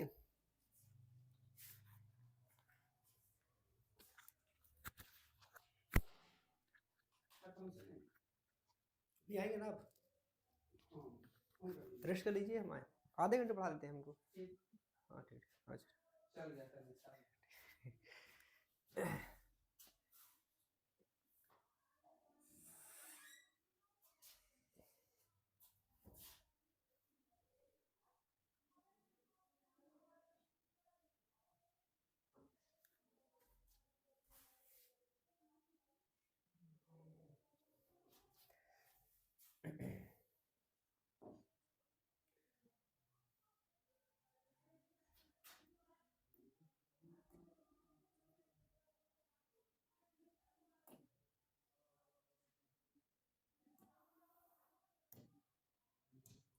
तो हम लोग लास्ट, आवाज आ रही है क्या, एक बार बता दें भाई आप लोग, एक बार बता दें ऑडियो वीडियो क्लियर है क्या, सबको ठीक है ना, सबको ठीक है भाई। तो हम लोग जो बात कर रहे थे लास्ट टाइम में, वो लास्ट टाइम में बात कर रहे थे कि डीएनए जो होता है ना, डीएनए रेप्लिकेशन की बात कर रहे थे।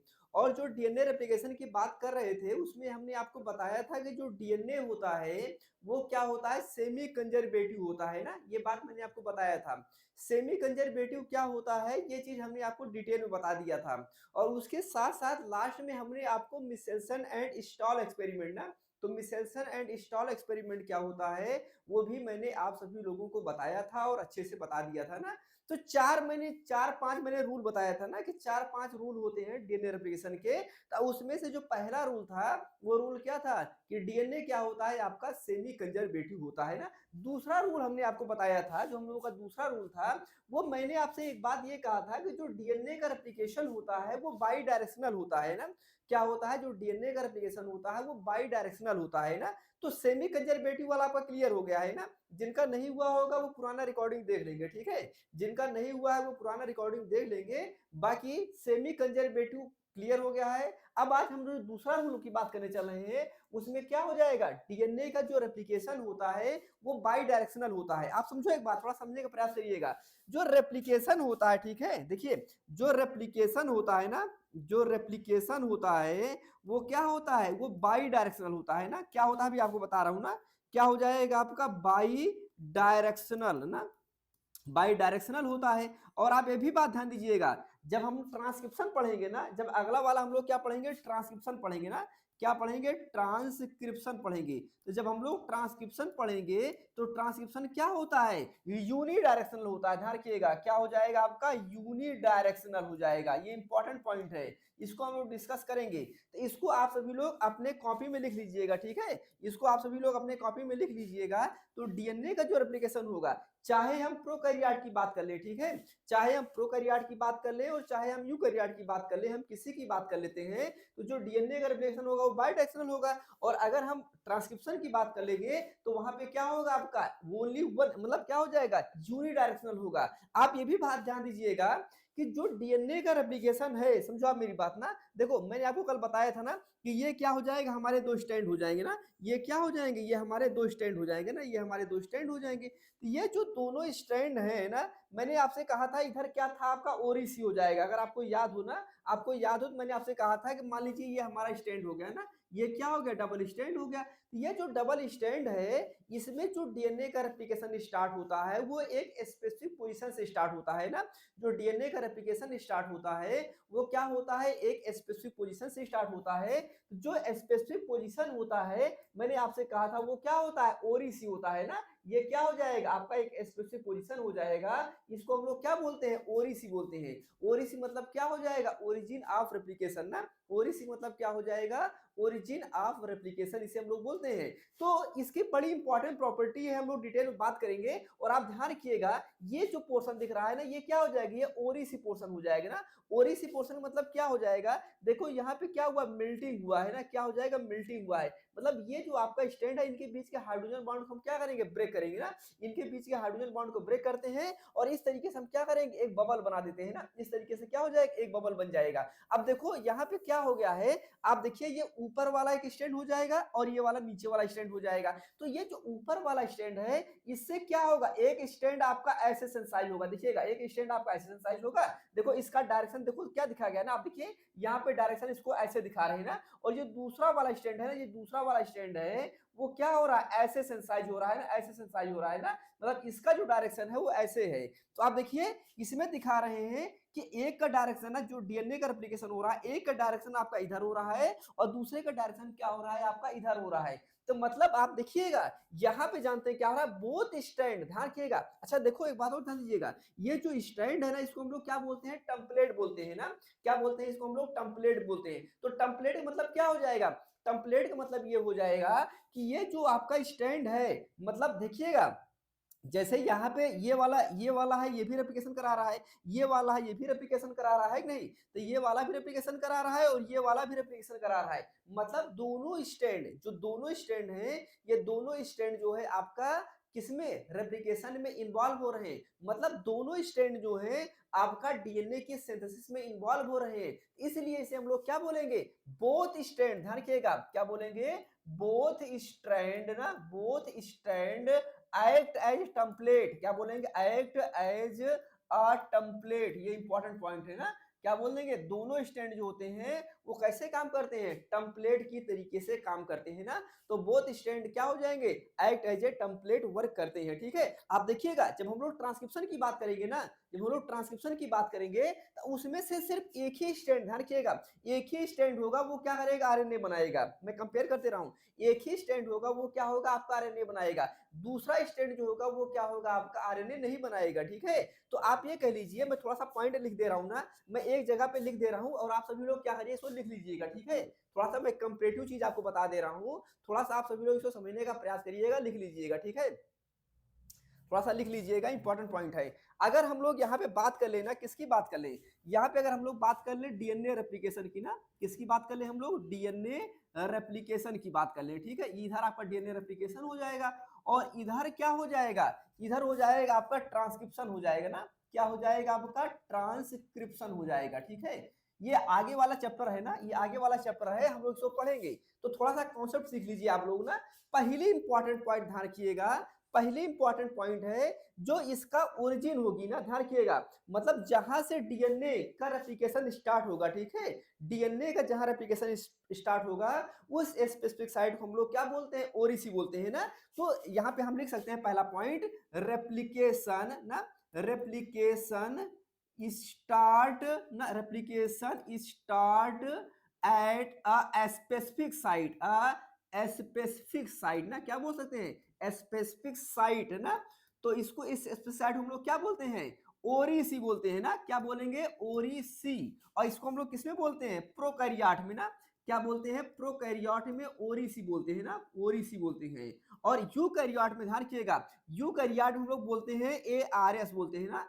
क्या बोलते हैं, यूकैरियोट में हम लोग एआरएस बोलते हैं ना, यूकैरियोट ना, यूकैरियोट। इंपॉर्टेंट पॉइंट है। ठीक है, तो कह रहे हैं कि जो डीएनए का रेप्लिकेशन स्टार्ट हो रहा है, वो डीएनए का रेप्लिकेशन क्या हो रहा है, एक स्पेसिफिक पोजीशन से स्टार्ट हो रहा है। तो वो जो एक स्पेसिफिक पोजीशन होता है उसे हम लोग क्या बोलते हैं, ओरिसी बोलते हैं। प्रोकैरियोट हम लोग ओरिसी बोलते हैं और यूकैरियोट हम लोग क्या बोलते हैं, एआरएस बोलते हैं। ऐसे करके ध्यान रखिएगा, जो ट्रांसक्रिप्शन स्टार्ट होता है ना, जो ट्रांसक्रिप्शन स्टार्ट होता है ना, क्या हो जाएगा, ट्रांसक्रिप्शन स्टार्ट, ट्रांसक्रिप्शन ध्यान दीजिएगा, transcription also also start a specific site. और इसको हम लोग क्या बोलते हैं, इसको हम लोग बोलते हैं प्रमोटर बोलते हैं ना, क्या बोलते हैं, प्रमोटर बोलते हैं ना, क्या बोलते हैं, प्रमोटर। नाम सुना होगा ना आप लोगों ने, हम लोग बात करेंगे, ठीक है। तो कह रहे हैं कि जो पहला इंपॉर्टेंट पॉइंट है कि डीएनए का रेप्लिकेशन जो स्टार्ट होता है वो एक स्पेसिफिक पोजीशन से स्टार्ट होता है, उसको हम लोग क्या बोलते हैं, ओरिसी बोलते हैं। उसी तरीके से जो ट्रांसक्रिप्शन स्टार्ट होता है वो ट्रांसक्रिप्शन क्या होता है आपका, एक स्पेसिफिक पोजीशन से स्टार्ट होता है, वो भी उस स्पेसिफिक साइट को हम लोग क्या बोलते हैं, प्रमोटर बोलते हैं ना। और आपने सुना होगा टाटा बॉक्स का नाम सुना होगा ना, क्या नाम सुना होगा, TA बॉक्स सुना होगा ना, हम लोग आगे पढ़ेंगे ना, इसे हम लोग क्या बोलते हैं, टाटा बॉक्स बोलते हैं ना। बड़ी इंपॉर्टेंट चीज है, इसको हम लोग क्या करेंगे, डिस्कस करेंगे, ठीक है। अगले इंपॉर्टेंट पॉइंट ध्यान दीजिएगा। अगला हम लोग दूसरी अगर पॉइंट की हम लोग बात करते हैं तो ध्यान दीजिएगा, जो डीएनए रेप्लिकेशन होता है ना, डीएनए रेप्लिकेशन जो होता है वो क्या हो जाएगा, बाई डायरेक्शनल होता है ना। डीएनए रेप्लिकेशन जो होता है वो क्या हो जाएगा, बाई डायरेक्शनल होता है ना, बाई डायरेक्शनल होता है। अभी आपको मैंने बताया ना, बाई डायरेक्शनल मतलब क्या हो जाएगा, एक स्टैंड इधर होगा और एक स्टैंड इधर होगा ना, तो दो स्टैंड होंगे, तो दोनों स्टैंड से मैंने आपको यही कहा था ना, क्या होगा, ये ऐसे करके हमारा हो जाएगा ना, ये हमारे क्या हो जाएंगे, दो स्टैंड हो जाएंगे ना, ये क्या हो जाएंगे, ये दो स्टैंड हो जाएंगे। तो इससे क्या होगा, ध्यान दीजिएगा, इससे क्या होगा, एक स्टैंड आपका इधर सेंसाइज होगा और दूसरा स्टैंड क्या हो जाएगा आपका, इधर सेंसाइज होगा ना। लेकिन अगर यही कहानी हम लोग यहाँ पे बात कर लेना, अगर यही कहानी हम लोग यहाँ पे बात कर लेना, मान लीजिए इसको हम ऐसे करके बना ले रहे हैं ना, इसको करके हम ऐसे बना ले रहे हैं ना, और यहाँ पे हम लोग क्या कर रहे हैं, इसको ऐसे करके बना ले रहे हैं। तो यहाँ पे ध्यान रखिएगा, जो डीएनए का रेप्लिकेशन होता है ना, सिर्फ एक ही साइड से होता है ना, देखो सिर्फ एक साइड से होगा ना, क्या होगा, सिर्फ एक से होगा। तो आप देखिए इससे आपका सेंसाइज नहीं होगा, मतलब एक ही स्टैंड जो है वो क्या होगा आपका, ट्रांसक्रिप्शन में पार्टिसिपेट करेगा, मतलब एक ही स्टैंड क्या होगा आपका, ट्रांसक्रिप्शन में पार्टिसिपेट करेगा। और डीएनए का जो ट्रांसक्रिप्शन होता है वो क्या हो जाएगा, यूनिडायरेक्शनल होगा। यूनिडायरेक्शनल मतलब क्या हो जाएगा, एक ही साइड होगा। ऐसा नहीं है जैसे यहाँ पे देखो दोनों साइड हो रहा है और यहाँ पे देखो क्या हो रहा है आपका, एक साइड हो रहा है, ठीक है। ये बात समझ में आ गया ना। तो हम लोग इसमें क्या लिख सकते हैं, अगला पॉइंट हम लोग लिख सकते हैं, ये अगला पॉइंट यहाँ पे हम लोग लिख सकते हैं, बोथ स्टैंड ना, क्या लिख सकते हैं, बोथ स्टैंड ना, act, both stand act as a template ना, क्या बोलेंगे, both stand act as a template. मतलब जो डीएनए का रेप्लिकेशन है उसमें दोनों स्टैंड जो होते हैं वो क्या होते हैं आपका, टेम्पलेट की तरीके से काम करते हैं। टेम्पलेट का मतलब क्या हो जाएगा, टेम्पलेट मतलब ये हो जाएगा कि दोनों स्टैंड क्या करेंगे आपका डीएनए बनाएंगे। लेकिन यहाँ पे क्या हो जाएगा, अगर हम लोग यहाँ पे बात कर लेते हैं तो यहाँ पे क्या हो जाएगा, यहाँ पे हो जाएगा ओनली वन स्टैंड, ध्यान रखिएगा, क्या हो जाएगा, only one strand, only one strand act as a template, ध्यान रखिएगा, only one stand act as a template ना। इसमें क्या हो जाएगा, सिर्फ एक ही स्टैंड होता है, वो क्या होता है आपका टेम्पलेट की तरीके से वर्क करता है ना। तो आप ये बात तो आपको समझ में आ गया होगा ना। तो तीन इंपॉर्टेंट पॉइंट आपको समझ में आ गए होंगे ना, डीएनए रेप्लिकेशन के और ट्रांसक्रिप्शन के तीन इंपॉर्टेंट आपको फीचर जो है वो समझ में आ गए होंगे ना। आगे और भी डिफरेंसेज है, ठीक है, आगे और भी डिफरेंसेज हैं, उन डिफरेंसेज के बारे में हम लोग डिटेल में बात करेंगे। बट अभी ये तीन इंपॉर्टेंट डिफरेंसेज थे, इनको हम लोगों को जानना जरूरी था। यहां तक बात क्लियर हुई सबको, सभी लोगों को यहां तक बात क्लियर हो गया है। ये जो तीन डिफरेंसेज हैं ये बात सभी लोग क्लियर हो गया है क्या, अगर सभी लोगों की ये बात क्लियर हो गया हो तो आप सभी लोग जो है एक बार अपना रिस्पॉन्स कर सकते हैं। रिस्पॉन्स करिए भाई, आप लोग रिस्पॉन्स करिए, ठीक है। अगर ये बात क्लियर हो गया हो तो हम लोग क्या करते हैं, अब आगे बात करते हैं। बताओ भाई आप लोग जल्दी से, ठीक है, अरे बोल दो भाई आप लोग, समझ में आ गया है ना।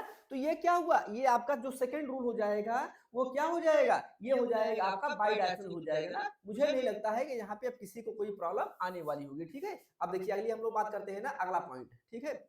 अब देखिए अगला पॉइंट क्या हो जाएगा, अगला पॉइंट मैंने आपसे कहा था कि जो रेप्लिकेशन होता है ना, ये देखो ये क्या हो जाएगा, ओरिसी हो जाएगा, देखो ये क्या हो जाएगा आपका, ओरिसी हो जाएगा। तो आपको मैंने बताया था कि जो प्रोकैरियोट होता है ना, जो प्रोकैरियोट होता है, अगर हम लोग जब प्रोकैरियोट की बात करते हैं तो प्रोकैरियोट में जो डीएनए का रेप्लिकेशन होता है, ध्यान रखिएगा, तो वो उसके लिए जो डीएनए होता है वो क्या होगा, सर्कुलर होगा ना। आप देखो यहाँ पे क्या है, आपका सर्कुलर है ना, यहाँ पे क्या हो जाएगा, आपका सर्कुलर हो जाएगा। लेकिन अभी हम लोग यूकैरियोट की बात करेंगे तो वहां पे क्या हो जाएगा, लीनियर हो जाएगा। अभी हम लोग जो उधर बात कर रहे थे ना, वो क्या था आपका यूकैरियोट का। तो आप देखो यहाँ पे क्या हो जाएगा, एक स्पेसिफिक साइट हो जाएगी, और इस स्पेसिफिक साइट को हम लोग क्या बोलते हैं, ओरिसी बोलते हैं ना। क्या बोलते हैं इसको, हम लोग ओरिसी बोलते हैं। तो यहाँ पे लिखा गया है, देखो, in prokaryote replication is a single origin. Important point है, कह रहे हैं कि अगर हम लोग जब प्रोकैरियोट की बात करते हैं तो सिर्फ एक ही ओरिजिन होती है। मतलब आप देखो पूरे स्टैंड में क्या होगा, सिर्फ एक ही ओरिजिन होगी। मतलब एक ही जगह से ना,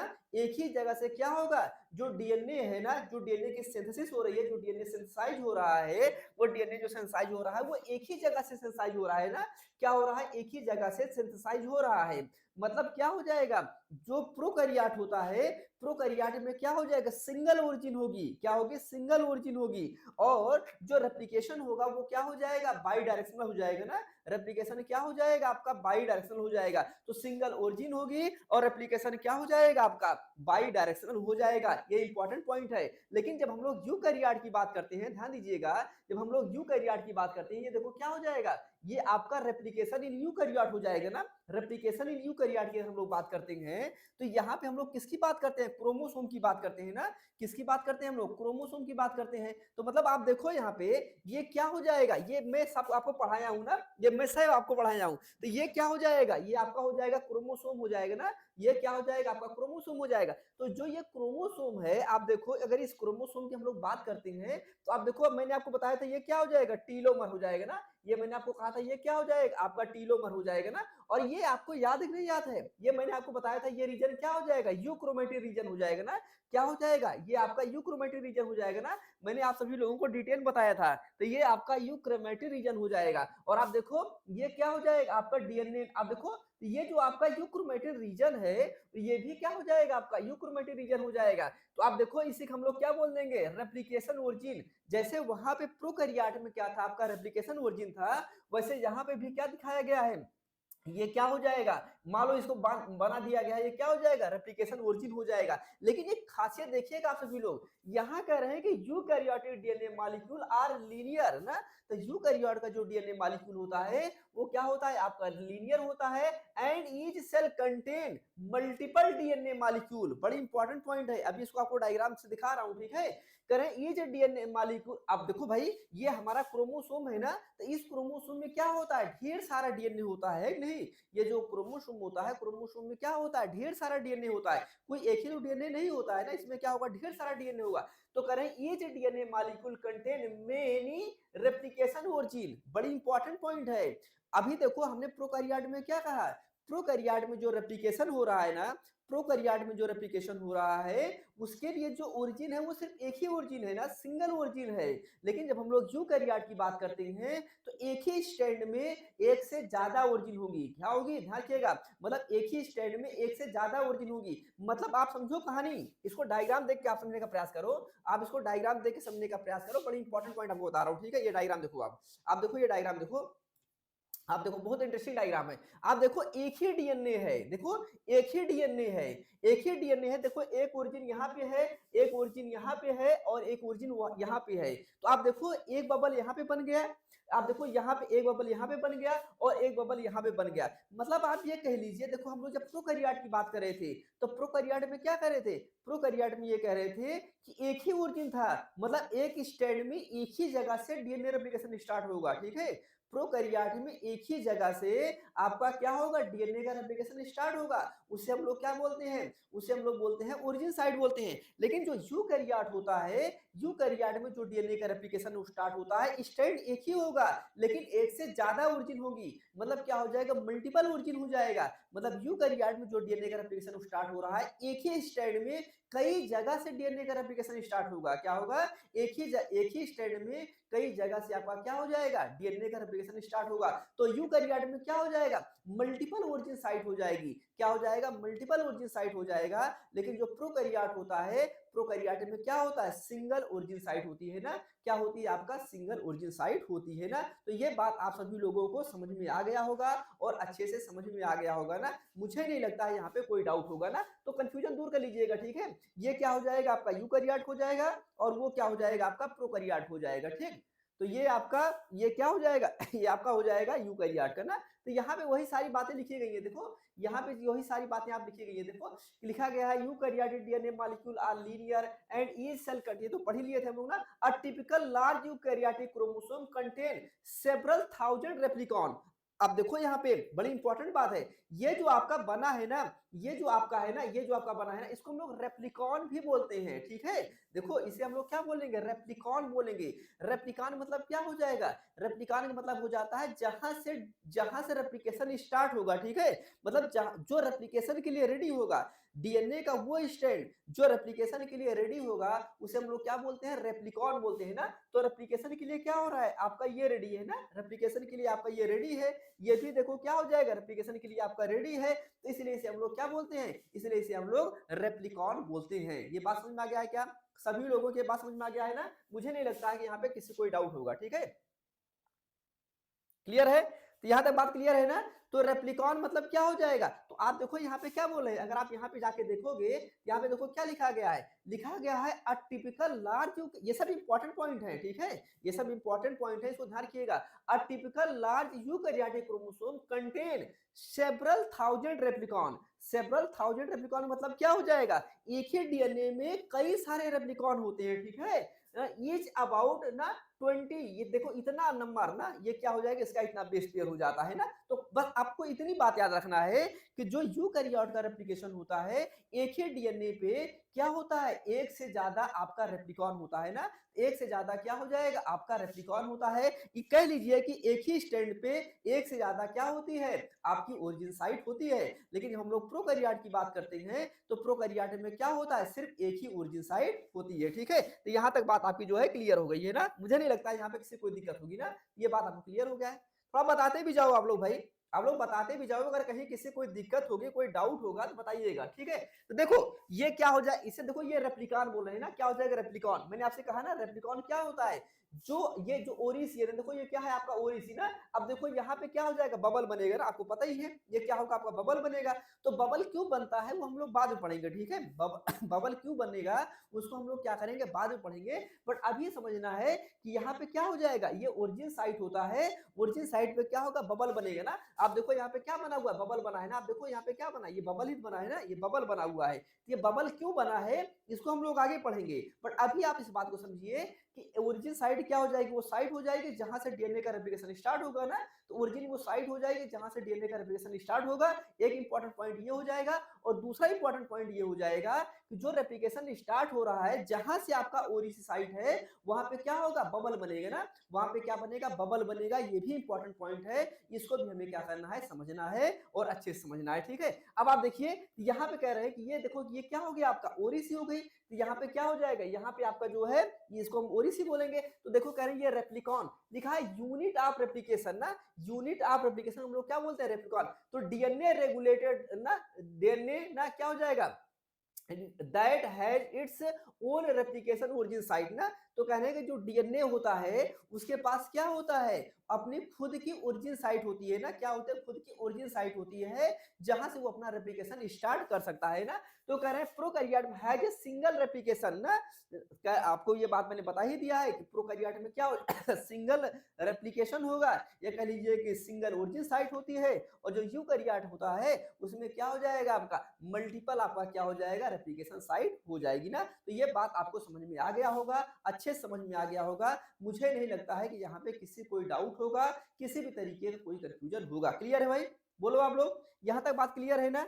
देखो ये सब बेसिक बातें चल रही है ना, ये सब बेसिक बातें चल रही हैं, आप सभी लोगों की ये बात क्लियर हो गई होगी ना। अब आप देखो मैंने आपसे कहा था कि replication always proceed in 5 prime to 3 prime direction ना। मैंने आपसे कहा था ना लास्ट टाइम में कि जो डीएनए का रेप्लिकेशन होता है, जो प्रोसीड होता है, वो क्या हो जाएगा, ऑलवेज 5 प्राइम टू 3 प्राइम होगा, ठीक है। क्यों ऐसा होता है, हम डिटेल में इसके बारे में बात करेंगे। और क्या हो जाएगा आपका सेमी डिसकंटिन्यूअस हो जाएगा। तो सेमी डिसकंटिन्यूअस क्या होता है, ये बात भी मैंने आपको कल बताया था, लेकिन थोड़ा सा इसको आप और समझने का प्रयास करिए ना, थोड़ा सा इसको आप आप समझने का प्रयास करिए कि देखो यहाँ पे क्या हो जाएगा, आप समझो मेरी बात, आप यहाँ पे समझने का प्रयास करिएगा। ये क्या हो जाएगा आपका इंपॉर्टेंट पॉइंट है, ठीक है। तो देखो मान लीजिए ये क्या हुआ आपका डीएनए है, ठीक है, ये क्या हो जाएगा आपका डीएनए हो जाएगा। अब आप समझो, मान लीजिए यहाँ पे क्या हो जाएगा ना, ये आपका ओल्ड स्ट्रैंड हो गया, ठीक है, ध्यान दीजिएगा, ये क्या हो जाएगा आपका ओल्ड स्ट्रैंड हो जाएगा। तो मान लो यहाँ पे क्या है आपका टी है ना, तो टी के साथ क्या करेगा ए पेयर करेगा। यहाँ पे मान लो आपका जी है, तो जी के साथ क्या होगा सी पेयर करेगा, सी के साथ जी पेयर करेगा, ऐसे करके क्या होगा आपका ये पेयरिंग होती जाएगी ना, यहाँ पे क्या होगा पेयरिंग हो जाएगी। लेकिन आप देखो यहाँ पे ध्यान दीजिएगा, जैसे मान लीजिए यहाँ पे क्या है, यहाँ पे आपका C है ना, यहाँ पे C है, यहाँ पे G है, यहाँ पे T है ना, यहाँ पे क्या हो जाएगा A है, यहाँ पे क्या हो जाएगा C हो जाएगा। तो आप देखो, आप इमेजिन करो, आप इमेजिन ये करो कि अभी इतनी दूर पे ना, इतनी दूर पे क्या हो जाएगा, कोई भी आपका डीएनए नहीं है, समझने का प्रयास करिएगा। इतनी दूर कोई आपका डीएनए नहीं है, तो आप देखो इधर क्या है आपका A है ना, तो आप देखो इधर क्या है आपका 5 प्राइम है, और इधर क्या हो जाएगा आपका 3 प्राइम हो जाएगा। तो आप बताओ जो नया न्यूक्लियोटाइड आएगा, समझने का प्रयास करिएगा, जो नया न्यूक्लियोटाइड आएगा वो किसका कंप्लीमेंट्री आएगा। यहाँ पे देखो C है, तो C के कंप्लीमेंट्री G ही तो आएगा ना, आप समझने का प्रयास करिएगा मेरी बात। जैसे यहाँ पे क्या है, यहाँ पे मान लो आपका T है ना, ये मान लो आपका क्या हो जाएगा T, तो ये T है, तो T के साथ क्या होगा ये A पेयर कर लेगा।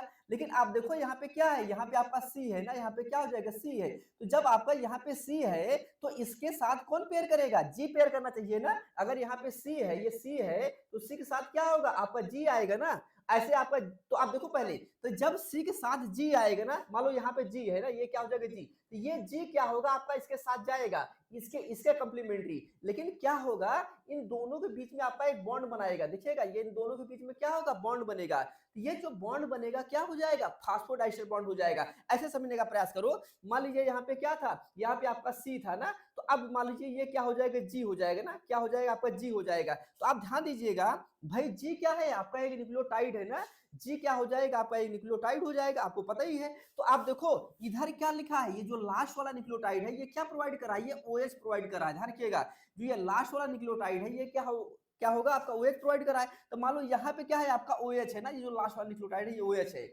आप सुने होंगे ना फास्फोडाइस्टर बॉन्ड, फास्फोडाइस्टर बॉन्ड सुने होंगे, हम आपको डिटेल में पढ़ाएंगे, अच्छे से पढ़ाएंगे, ठीक है। अभी तो समझने का प्रयास करिएगा। तो मान लीजिए ये पूरा क्या हो जाएगा, ये पूरा G हो जाएगा ना, क्या हो जाएगा, ये पूरा G हो जाएगा। तो G में आप देखिए ये क्या हो गया आपका शुगर हो गया, ये क्या हो गया आपका बेस हो गया, और इधर क्या हो जाएगा आपका फास्फेट हो जाएगा। आप सभी लोग जानते हैं ना, तो भाई कोई भी न्यूक्लियोटाइड होगा उसके पास क्या होगा, बेस होगा, शुगर होगा, और क्या हो जाएगा फास्फेट हो जाएगा। तो ध्यान दीजिएगा, ये यहाँ पे जो दिखा रहे हैं ना, ये जो G जा रहा है, G के पास क्या है, बेस है, शुगर है और फास्फेट है। तो ध्यान दीजिएगा, देखो इसके A जो है ना, A के पास क्या है OH है ना, A के पास क्या हो जाएगा OH हो जाएगा, और ये जो G है, G के पास क्या होगा फास्फेट होगा। तो देखो आप देखिए लास्ट में क्या था आपका, लास्ट में आपका A था ना, A के पास क्या है आपका OH है, और ये क्या हो जाएगा G के पास इधर क्या हो जाएगा फास्फेट हो जाएगा। देखो इधर क्या हो जाएगा फास्फेट हो जाएगा। तो इधर क्या होगा इसके OH ना, जो लास्ट वाला न्यूक्लियोटाइड है, लास्ट वाला न्यूक्लियोटाइड क्या हो जाएगा OH, और जो अपकमिंग वाला न्यूक्लियोटाइड आएगा, ध्यान रखिएगा, जो अपकमिंग वाला न्यूक्लियोटाइड आएगा उसका क्या हो जाएगा फास्फेट।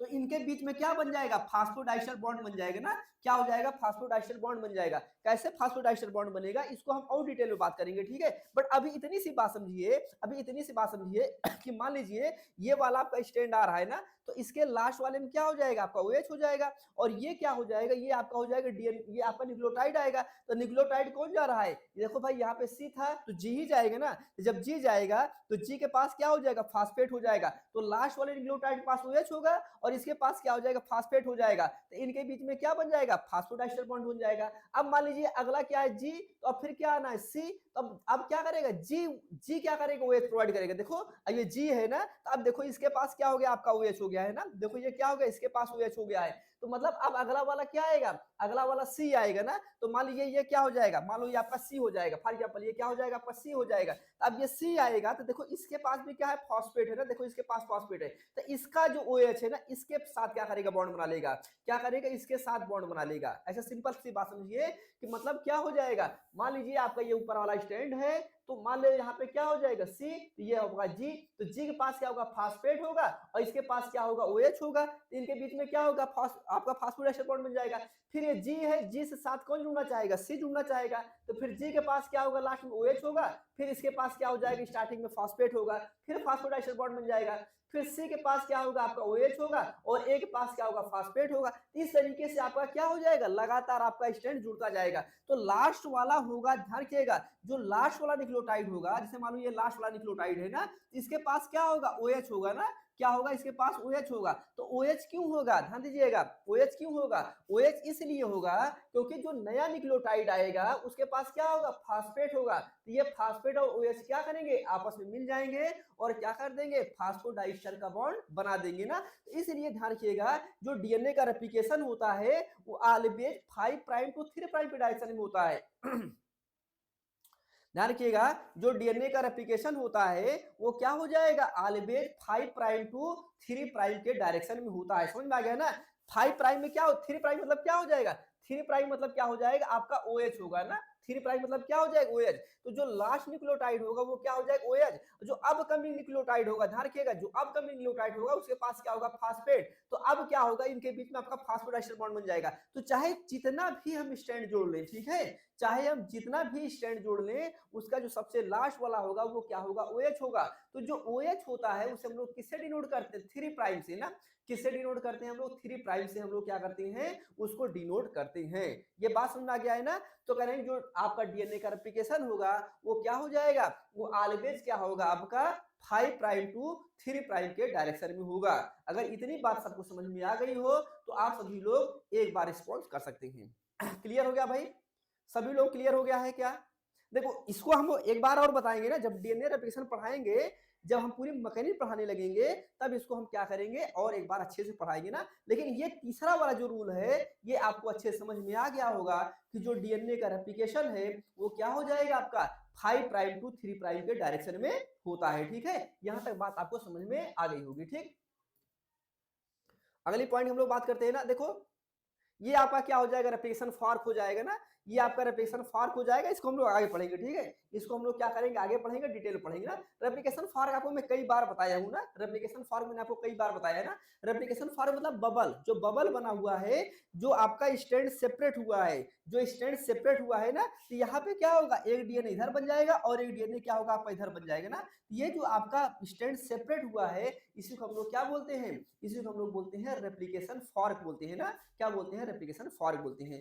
तो ये जो आपके फंडामेंटल रूल्स हैं, ये सारे फंडामेंटल रूल्स क्या हो गए, अब आपके यहाँ पे क्लियर हो गए। ठीक है, यहाँ पे जो फंडामेंटल रूल्स हैं वो क्या हो गए, यहाँ पे क्लियर हो गए हैं। अब जो है देखो अब चौथा हमारा फंडामेंटल रूल क्या था कि इसको काम करने के लिए, इसको कैटलाइज करने के लिए, डीएनए रेप्लिकेशन को कैटलाइज करने के लिए हम लोग क्या यूज करेंगे, डीएनए पॉलीमरेज ना। तो कल वाले लेक्चर में ना, कल से लेक्चर में हम लोग थोड़ा सा और बात करेंगे इसके बारे में, और फिर हम लोग बात करेंगे किसके बारे में, कौन सी ऐसी प्रोटीन है, कौन सी ऐसी एंजाइम्स हैं जो डीएनए के रेप्लिकेशन में पार्टिसिपेट करती हैं ना। जैसे आपका हम एंजाइम की बात करते हैं तो मेनली क्या हो जाएगा, डीएनए पॉलीमरेज हो जाएगा।